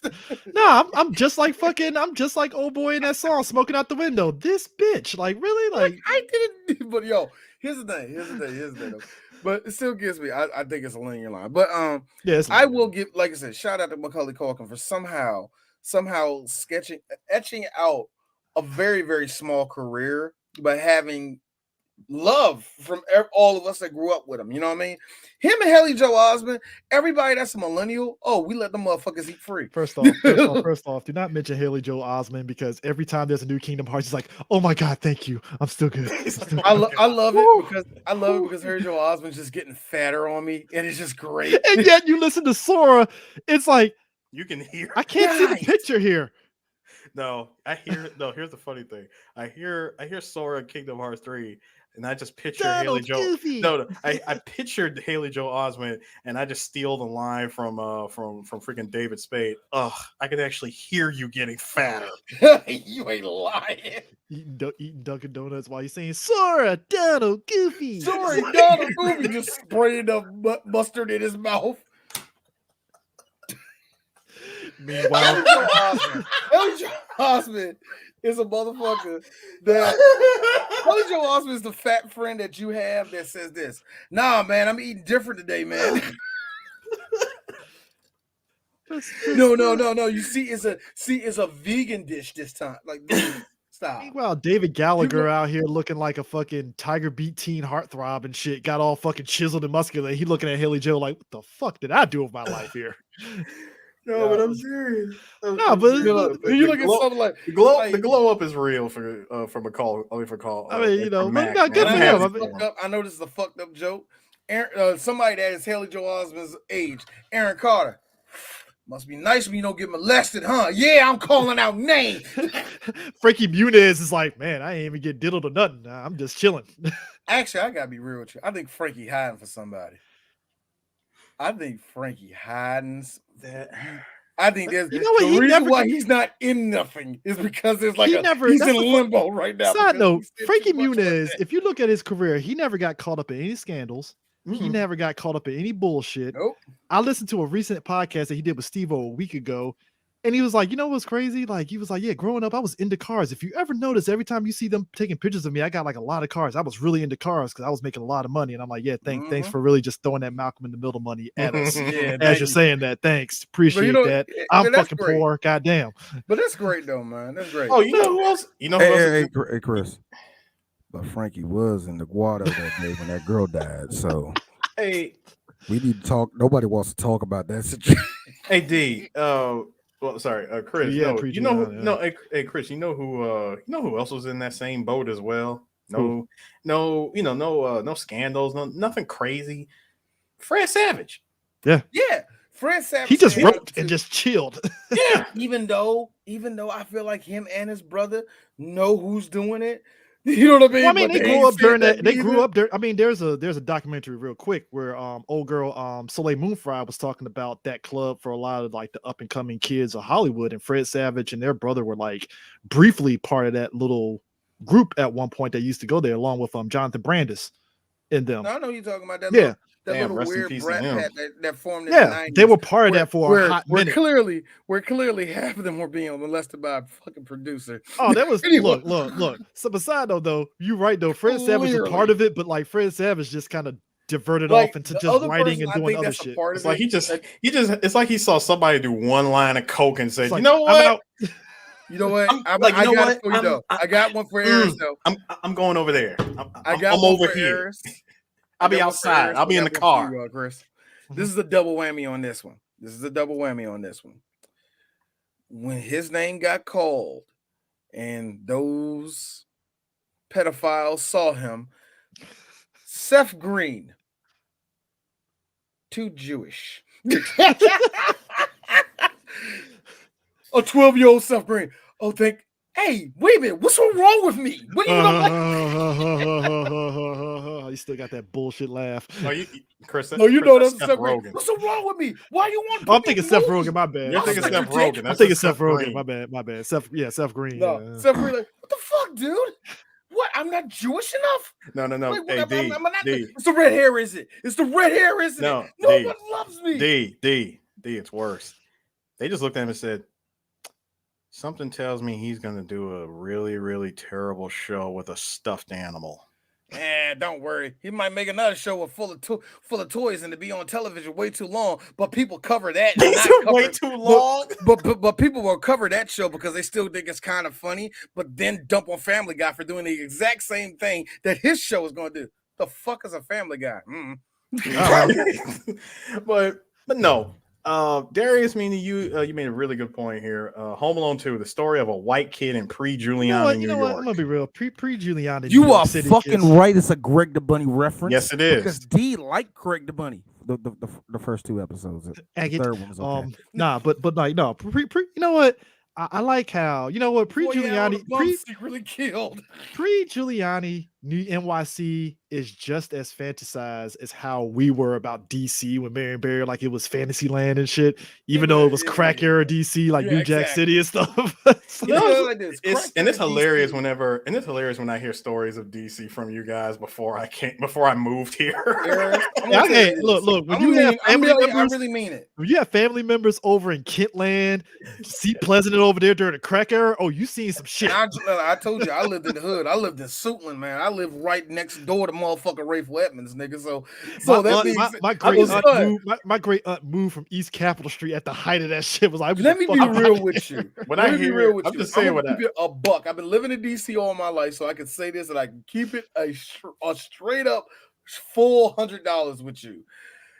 The 80s in DC were terrible if you were any other color but black. Yes, it was. See, that's the if you were black in DC, it was like we make the joke about DC, Chicago, and Atlanta being Wakanda. No. 80s DC was Wakanda on fucking steroids. This is why everybody niggas jokingly had freedom. It was This is why everybody. the Go-Go was awesome. This is why everybody joked that they thought Georgetown was the HBCU because you saw nothing but black people wearing Georgetown stuff, and you're like, oh, Georgetown must be HBCU. Yo, the money that and then niggas that was actually making money with Rayful Edmonds was balling extremely hard back then, nigga. The pastors was doing coke in our city. The pastors. Do you know how lit service was back in the 80s? Hey, PG County was heaven.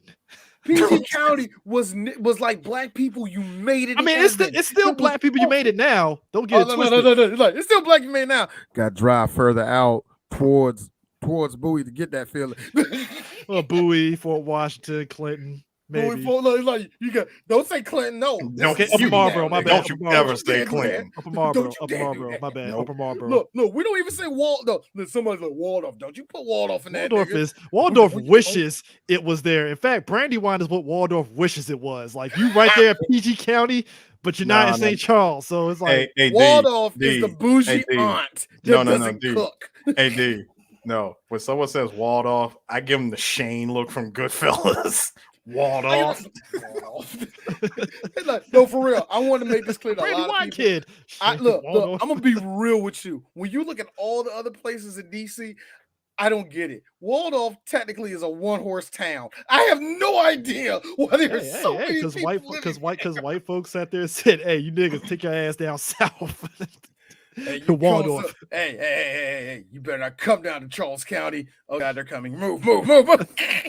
Now we gotta go to Lexington Park now. Oh fuck, they're coming down here now. Fuck. Look, no, actually, you gotta go down to Lexington Park. It's beautiful out here.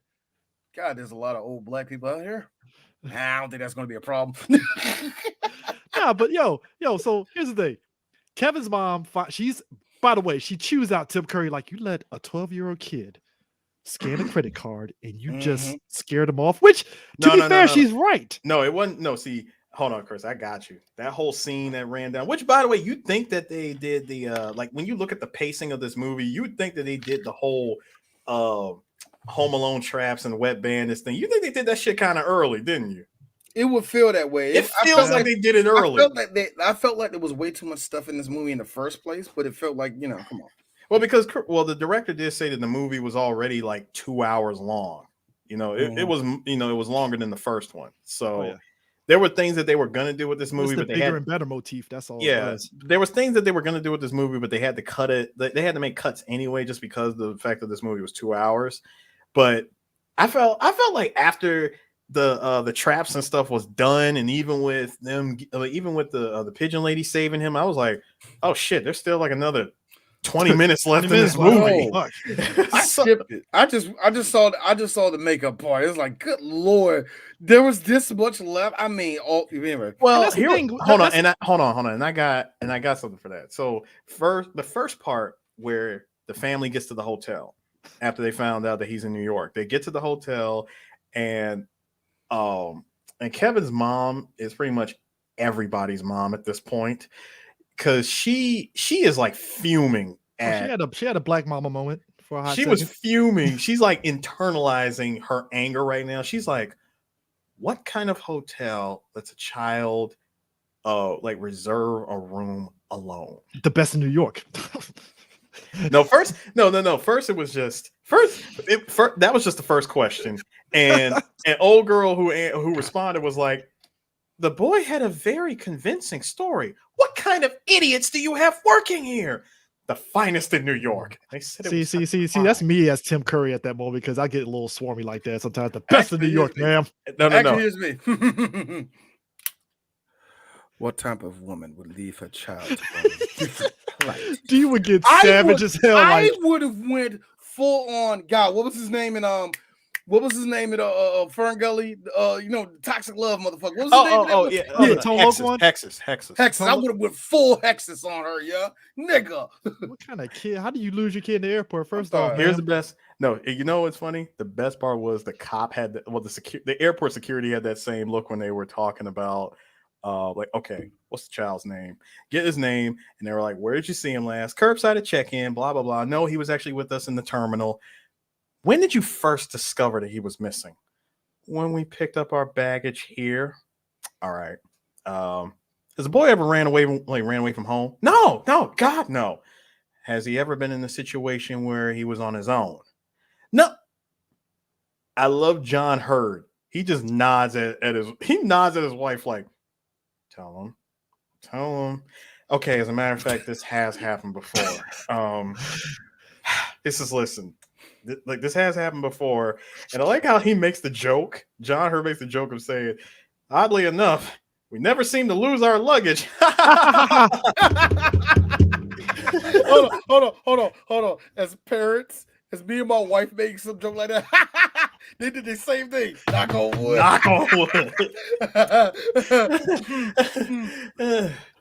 It's been long. And she goes, he was left at home by accident last year. It just reminds me of like the shit from Deadpool 1. He was like, Ripley from Aliens 3. He was like, fuck your own. Ha ha. Laughing loudly, hidden pain.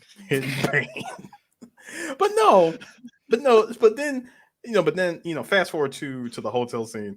When they said, what kind of idiots do you have working here? The finest in New York. Again, with such pride. John Hurd had to step in to say, all right, when you discovered that the credit card was stolen, again, Tim Curry just like so happy about this shit. I made the discovery. Yo, he was just like all proud, like I did it. I made the discovery his way. Like you made the discovery that it was stolen. Like what happened? Like why did you? No. You scared the kid. No. The mom goes, why did you let him leave?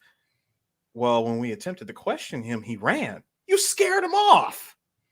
True to a degree, if you think about it, because I mean, he did sit there and says, "What did you feel? Your stolen credit card?" I'm like, "Yeah, you scared the fucking Yeah, kid you off. definitely Like, scared the come on, kid. like, He's 10 years old. You scared the fuck out of him. now if you just said, "Hey, kid, I don't know what's going on," yada yada yada, Kevin probably would have been safe in that hotel from the wet bandits. But Seriously. that But would have then- been the no, credits but how in about the the movie. No, but how about the fact that Kevin did the right thing? He ran to an adult and said, "Help me. There's guys after me. Help me, Help me. I need nigga." assistance. I need assistance. Help me. Hey. Onegai, Taskete. Help me." Kevin sat there and said that shit. I would have fucking hollered. It's like, where did this come from? But you know it's bad. I told that to somebody, like, you know it's bad for me. Like, I know Spanish, know how to read it. I just can't speak it or nothing like that. I know what's going to happen to me. I'm going to be butt naked in motherfucking Mexico. The cartel got a gun to my head, and the first thing out of my mouth is pure Spanish. Like, no. Oh shit, he's speaking Spanish. I'm serious. Like, me, simple negro. No. like I said, help me. Like, Help me, like, please, nigga. And then, of course, they scared the ball, which led to probably one of the best reused jokes from the first movie. The fact that they took the time to reshoot another version of Angels with even filthier souls. I mean, just yeah, Say you're rotten. filthy. No Or good. flushing I like out that door. Let me make it very clear, y'all, for all y'all. This is about a girl who's fucking around on her man. That's all that was. And his way of dealing with the situation is pulling out a Chicago typewriter and going all like any. First of all, no, his way of dealing with it is like any other self-respecting gangster from the 1930s and 40s. I mean, the fact that he had Sir Blix-a-Lot on standby next to the Christmas tree. My man said, "My Tommy gun done." He just pulled it out like it was nothing. I'm like, oh, man sat there. No. My man woke up choosing violence today. Yeah, we talk about real quick. We talk about before we wrap all this up, but we talk about like the 50s and stuff. It is amazing how the evolution of like patriarchy has flipped on its head. Because you think back to the 50s, and even some movies addressed it. It's like get in the kitchen, toots, and that shit happens and stuff. They put hands on women like it was nothing.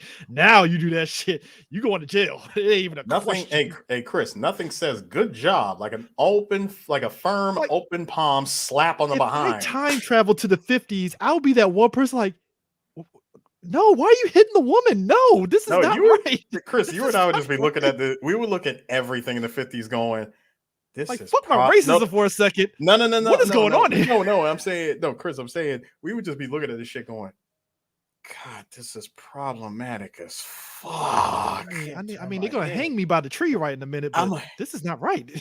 No, that's the damning part about it, Chris, is that us being black and time traveling to the 50s, we're not even thinking about the fact that we're about to get lynched. We just think about I'm looking at what's going on and how women are getting treated. Like, yo, this shit is problematic as fuck. This is why my idea of going back in time to get Superman #1 would be not go great, because a black person could not go into a drugstore back in that day and get a comic book. Like, hey, nigga, what are you doing in the store? Getting white Superman. It's like, I like Superman. No, you don't. I would go back in time and get Wolverine.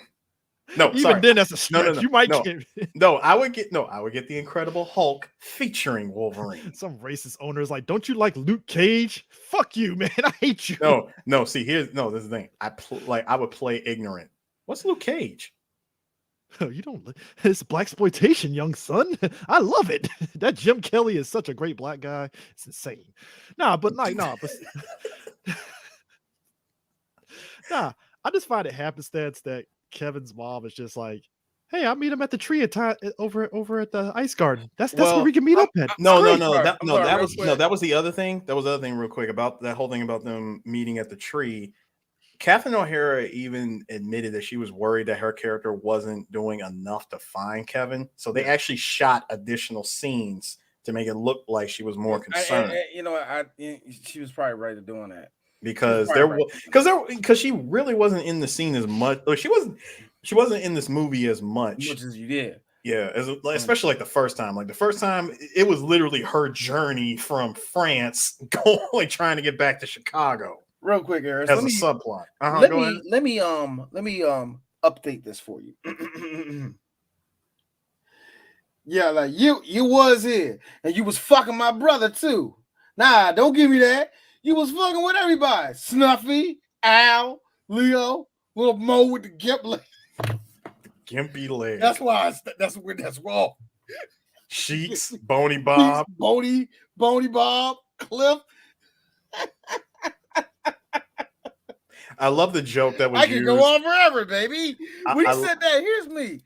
Yo, yeah, she gotta go, man. Like, she for the streets. Go, she's purely for the streets. No. Here's no. Honestly, with a laundry list like that, she does not need to be returned to the streets. Yeah, I know. She belongs on the dirt roads of Calcutta. I'm sorry, what? Yes, D. His Tommy gun. You're muted, Chris. Wow. Anyways, yeah, Future would just been like, yeah, you belong to the streets. I'm out. Peace. I'll make a song and then I'll just be like, I'm out. Like, nope. Look at that nigga with the gimpy leg again. His name is Cliff. Cliff. I'm dead serious, man. She does not belong. She does not need to return to the streets. She belongs to the dirt. She belongs to the dirt roads of Calcutta. Now, man, that's stoner in Calcutta. What are you talking about? Hey, Chris, did the beat change? Like the beat would change and after you know, all of a sudden Drake, Merry Christmas, you filthy animal. And he's like, oh, like you like, all right, Drake. He went started off with that Merry Christmas, you filthy animal. Be like, okay, where we going with this? Dang, this beat go. The Future come back in like, so it's like, oh snap, these niggas is awesome. So wait, hold up. So I love that Catherine runs into the cops after trying to again track down her son. White woman. I mean, I'm sorry. He said, white woman. No. D, hold up, I did it wrong. 1992 white woman. Catherine O'Hara. Catherine O'Hara. Fuck that. But no. But anyway, listen. I love how she managed to figure it out for herself where her own son would be. And get to the Rockefeller Center. Yeah, Rockefeller Center. And he's right there in front of the Christmas tree. Hi, Mom. I'm sorry for. They have their makeup, and I'm not gonna lie. I was trying to compare the first time, like the first movie, like mother and son makeup versus this one, and I'm like, which one did it better? Like, which movie do you think hit you in the feels better when it came to Kevin and? Neither, but the second one more. The first one kind of. The reason why I don't like that is because it felt way more artificial. You know what I mean? What, the second one? Because she went to all the New York landmarks and tried to find him. By the time she made it to Rockefeller Center, it was like, fuck you. See, I love New York tourism. We get it. Besides that, really, I felt that there was more of a, he woke up on Christmas Day, he didn't see his mom. Mm-hmm. The first one did it way better. The first one definitely did it way better. I think it also because you think about it touched me more, but it felt so hard. Yeah, the second one touches you, but the second one hits you, but the first one hits harder to me because you look at what Catherine went through. Well, also just to get back to Chicago here's before the thing too. Christmas. The added bonus is having John Candy there relaying like him being this musician. Yeah, him going back to his family and telling that story, even though it was funny, but it was like very touching. It hit her sensibilities on top of that, and we didn't get that when she was coming back. It was just I gotta get back from Paris here and doing it. It was no time to meet like somebody that was random. And this is the problems you get with a sequel, because when you do these things like it's going to be this, that, on the other, there are some parts where it's like, wow, that's a gap. No, but see, it's funny you mentioned. You know what I mean? No, but Chris, but remember how you mentioned she didn't have time to meet a character like John Candy and all the other stuff. Fun fact: John Candy was supposed to be in this movie, reprising his role again. He was supposed to make a cameo in Home Alone 2, but I'm a half man, half dog. Come on, but they never got around to doing it. I just find it funny that the Plaza Hotel, after all that, and it makes sense. The family gets a big giant ass fucking suite that has 2 floors apparently.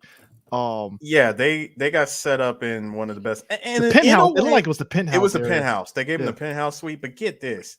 The family kind of deserved it because no, I ain't saying they didn't deserve it. I'm saying they kind of deserved it because it was the whole it was Tim Curry. And it was Tim Curry, the rest of the hotel's fault for running Kevin off. My thing is this: you had the audacity to give him the bill, though.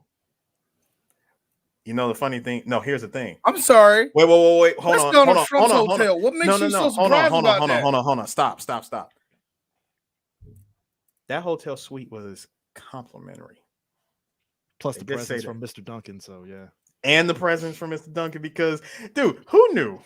All Kevin had to do was just write, P.S., thanks for the turtle shell. Oh, thanks for the turtle doves. And Duncan already figured out. He was like, oh, it was that kid. Okay. He knew. Everybody gets one.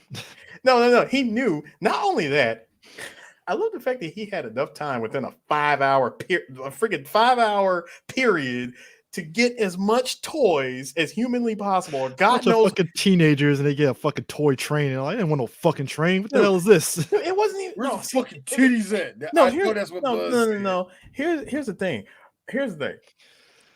That was a whole floor of presents by that Christmas tree. It wasn't just, there's a Christmas tree and there's like 12 different presents and stuff. Nigga, it was presents all throughout that floor for 2 families.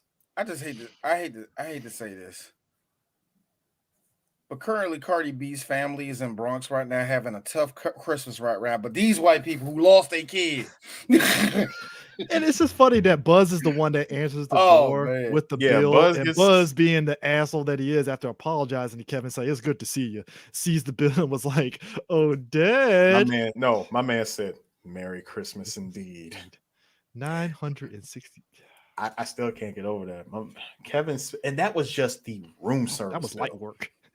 Man, I'll be happy. How the hell do you rack up 900, like damn near $1,000? Ice cream, man. It's the overcharge, man. It's the ice cream. Nigga, where did that ice cream come from to cost that fucking much? It's the ice cream man that came with it. You see, and the cakes that was made homemade. Yes. Even though I go to a church on Sunday and get a cake for $1, and then we get to go. Apparently, New York ups the price on the shits. It is New York. Oh man, how you think John heard? It's New York and it's the Plaza Hotel, and I get it. My man was scooping the ice cream and cutting the cake and serving it to Kevin. Awesome. All of that with gratuity and taxes came to 900 and some change. Oh man, Eris, this is what happened. This is exactly what happened at the end of that.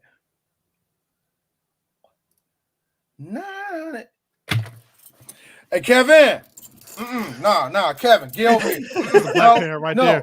See, first I don't know who you think. Wait. John Hughes presents Home Alone 2. But this is the second, and that would have been the second time that this movie borrowed shit from the first one of having, Kevin gets in trouble for something that he did much earlier in the movie and gets yelled at. I mean, the first movie, it was just Buzz. But still, it wasn't just, never mind the bill. Of course, it's a sequel, so it's got to be bigger. The first one, it made you think, oh yeah, you thought that we forgot about Buzz's room being completely demolished by Kevin. Plus spider That's kind of funny. That's kind of funny. But yeah, total bill $967.43. So I still got to. So I want to ask real quick before just cap all this off. Kevin running into the pigeon lady one more time and giving the turtle doves, giving one half of the turtle doves to her in his pajamas, no less. I'm like, in his pajamas, little dude. No, he wasn't in his pajamas. He actually took the time to get dressed and run outside. So, anyways, he runs in and gives them to her, and they decide. And of course, as long as we have, we'll be friends forever. Yada yada yada. Part was sweet. And I look back because again, I told you guys I watched both 1 and 2 back to back, and I'm like, for some reason, seeing old man Marley reunited with his son and granddaughter, it hits you in the feels more because even Kevin felt it. I don't know. To me, the first one still. To me, the first one did it better. The first one's a better movie. So just sadly, yeah, everything that comes off kind of like a copy of the first one's not going to have the same impact. So of course, yeah, I agree with that. Yeah, it's like I didn't like the old man. So how does that? I stand by that. I do laugh at the fact that Kevin. I do laugh at the fact that Kevin did hear his dad yell, and I'm like, God damn, like that shit was from the freaking penthouse. I'm like, Kevin, where you gonna run several yards? No, from the the penthouse from all the way up top and several yards away from the building. No, he wasn't even in Central Park. He was just outside the building, but he was several yards away from the building. But in any case, I had to give it up. I had to say that I like old man Marley's story better because number one, Chris, you and I, we talked about this. The man sold Christine. He was the old guy who sold Christine. And yeah, it's you know what? If we're wrapping this up, so Home Alone, right? Opening weekend. This is the movie that Malcolm X lost to opening weekend. Of course. Yeah, I ain't got nothing to say there. What you want me to say? Would D be like, the white man didn't want you to see Malcolm X? I ain't had nothing for that one. What you want me? That's what I'm saying. Yeah, it came out like the week before Thanksgiving and stuff. It's it's fucking Home Alone. What you want? I mean, it's a lot of heavy hitters. So Home Alone 2 was number 1. Dracula, number 2. It was on its second week. Malcolm X, number 3. Passenger 57, number 4. A River Runs Through It, number 5. Under Siege, number 6. The Mighty Ducks, number 7. The Last of the Mohicans, number 8. Jennifer 8. That's a very underrated movie. Number 9, and Pure Country, number 10. And might as well throw it in there. Candyman, number 11. It was pretty decent stuff. We had the movies at the time. Hey guys, you know something else? You know how we talk about cameo appearances and shit from the first Home Alone? Hey Chris, did you like seeing Ali Sheedy? Yeah, of course Ali Sheedy's in there. Like just she was the girl who when Kevin asked, "Hey, what city is that over there?" And when she says that's New York, I was like, "Hi, Ali Sheedy." Really? Ali Sheedy. That was her. Ali Sheedy. Ali Sheedy. She has a very weird career where you find out stuff like she was, even though she was part of the Brat Pack, she was the quiet one, clearly like her character from like the Breakfast Club and stuff. And the only movie that we have done of hers and probably will do of hers was Man's Best Friend. Yeah, because I mean, it's not like we're gonna do Short Circuit 1. I mean, that ain't gonna happen. Man, that is us. Like that is us literally. Johnny 5. That's all day. I'm gonna be fucking just Short Circuit. We said it before. Is literally three black geeks on horseback. There it is over there. You gonna go over there, guys? No, I didn't think so. Just kidding. Every 2.5 years we walk past it. Oh, there goes Short Circuit. I think we should visit it this year. No, I don't think we should, guys. All right, yeah, let's keep going.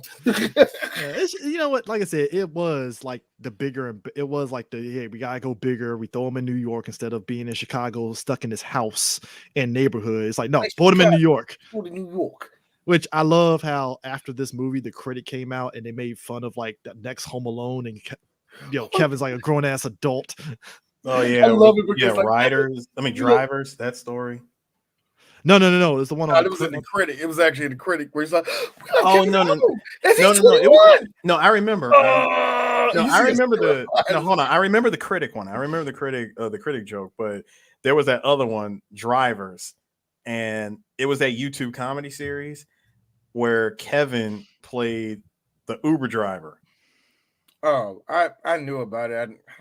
I remember seeing it. It was it was back in 2015 where I remember it though. Yeah, where we see, and I think that particular episode was so self-aware of him being the Home Alone kid, but at the same time, we see how he can kidnap somebody and torture the shit out of them on some Saw shit. Again, I swear this is people again trying to make this shit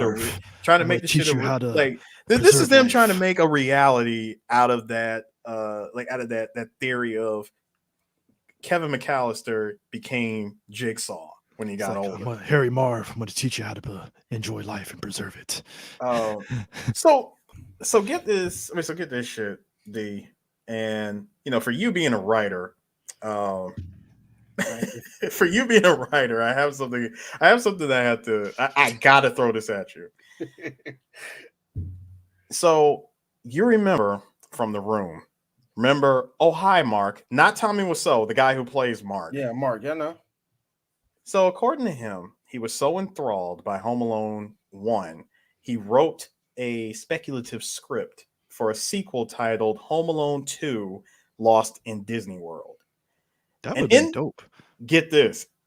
In the script, Kevin accidentally boards a plane to Florida, where he visits the title theme park and bonds with his neighbor, Drake, who was played by Greg, the guy who plays Mark. And as they confront a team of bandits who have broken out of prison, and they work together and they work incognito as park janitors. Now, he sent the script as well as a poster, promotionals, and marketing campaign, and soundtrack, and what was it? And a request for a cross promotional deal between 20th Century Fox and their future parent company, Disney, to Hughes Entertainment. Of course, it was returned to him with a letter from John Hughes saying, "Believe in yourself, have patience, and always follow your heart." And it was trash. But hold on. But this inspired him to pursue acting and writing professionally, as he's been doing for years. And what I found funny is that this movie in particular borrowed similar ideas from his script. Oh, no. That was bound to do. That's why you don't send nothing to Hollywood. Right. It borrowed ideas. And yes, even though they made like a number of changes here or there, but they still say that the movie's influence, like the sequels influence, came from his script. And he talked with Macaulay Culkin about this on Macaulay's podcast. Always, every time, anything that involves Mark in Hollywood, I give it this look, Eris, because like, nigga, I saw you in a Puppet Master. You're terrible. You're terrible. You are terrible.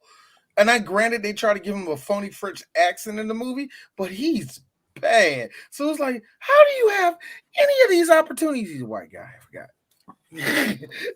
White guy that looks good comes from money. I forgot. I mean, but it goes back to. But it is wild, man. It goes back to the beginning of this, what we were saying, like the idea of trying to continue Home Alone. It's like, it's kind of like, what's the point? Because, like I said, when they made 3, I feel that's the line where it's like, all right, you're gonna have to stop this shit, because it's like, once it got to 3 and the premise with that, it's like, all right, stop it. Because once it got 4 and 5, I was like, why are we doing this? And the new one that's on Disney Plus, I'm like, dude, bad guys that got steamrolled by a kid with chicken pox. It don't make no damn sense.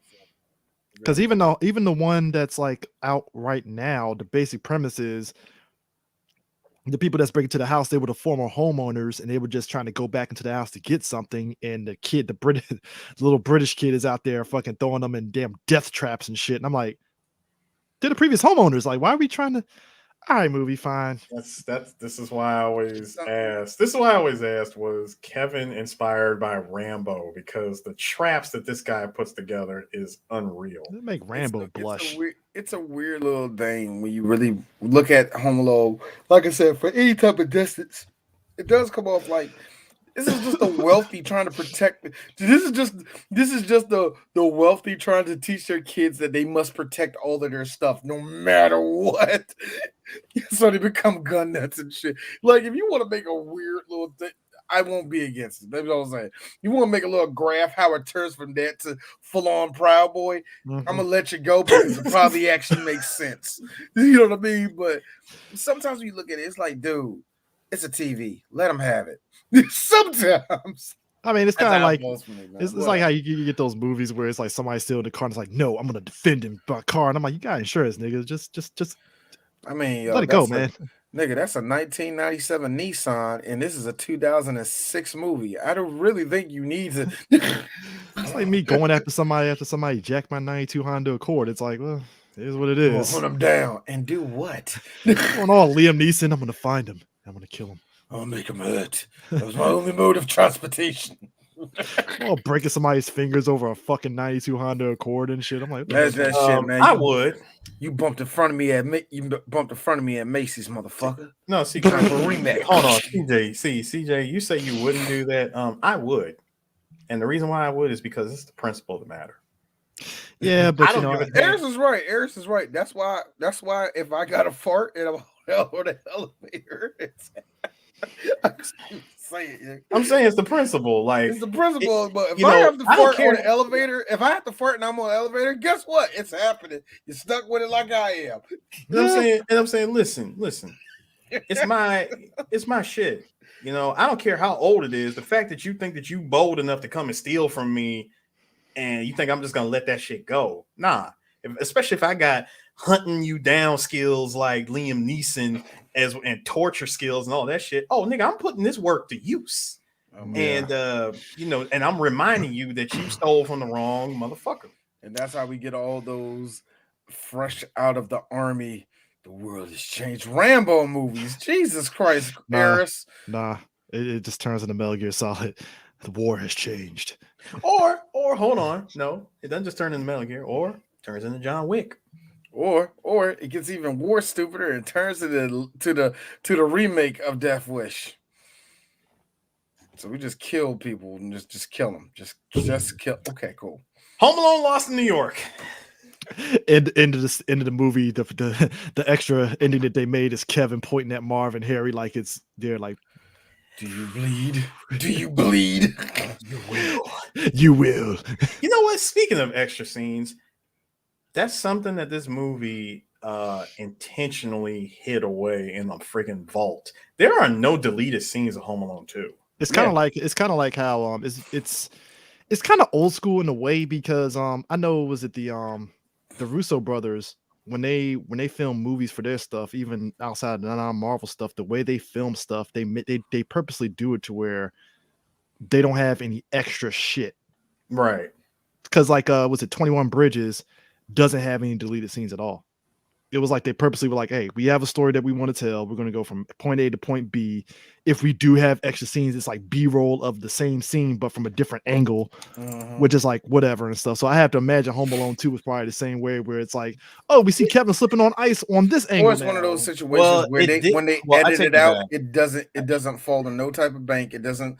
Wait, like a deleted scene or nothing like that. No, wait, I take it back. I take it back. There was one scene in particular. Is it on the DVD? You know, no, it's not.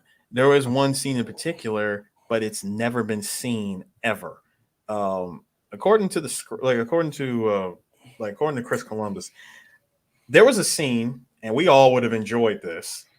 When the family found out that Kevin was in New York, and they had to hop a plane to get up there so they can find him. Frank goes on this tirade about Kevin ruining his trip and Christmas again. Both of Kevin's parents turn to Frank and tell him, shut up. Like, yeah, Frank has been itching for that just the whole time. Frank has been itching to get his ass kicked. Frank is one of those white guys that get into fights. Oh no! So can you see, like, did you see that? Like, my own brother struck me. Look, God, you know he can't do that. You're just gonna let him run wild like that? So I mean, come on. Like, listen, I know you're my brother. You paid good money for this trip, but this is still my vacation. I'm entitled. Just the fact, because you know why they was at that penthouse suite. You know, Frank walked up to that person and said, "You know what? I think you need to be president one day." You know that's what Frank did. I would say this. That's what Frank did. What I enjoy. I would vote for you twice. We talk about product placement. I vote for you illegally. Like we talk about product placement in movies and stuff. Like I remember a time where airlines were like product placement in a lot of movies, and this one got American Airlines doing all the publicity for this movie. Yeah. For both movies. For both movies. It was insane. Like, I mean, granted, nowadays you ain't gonna get that and stuff. It ain't gonna be an airline, but it's gonna be somebody. You can. Delta will say yes to some. What I do like about this movie is the product placements, when they have these products that were specifically made for the movie, and after the movie being a big success, some companies were like, hey, you know what, let's make this stuff. They make it and they sell it. Now imagine if, as successful as Quentin Tarantino's movies were, imagine if they actually sold stuff from his universe. Didn't they do that already though? What, the Red Apple cigarettes? Yeah, they've sold stuff like that at like specialty like events and stuff. They sold like the Red Apple cigarettes and stuff from his movies in stores.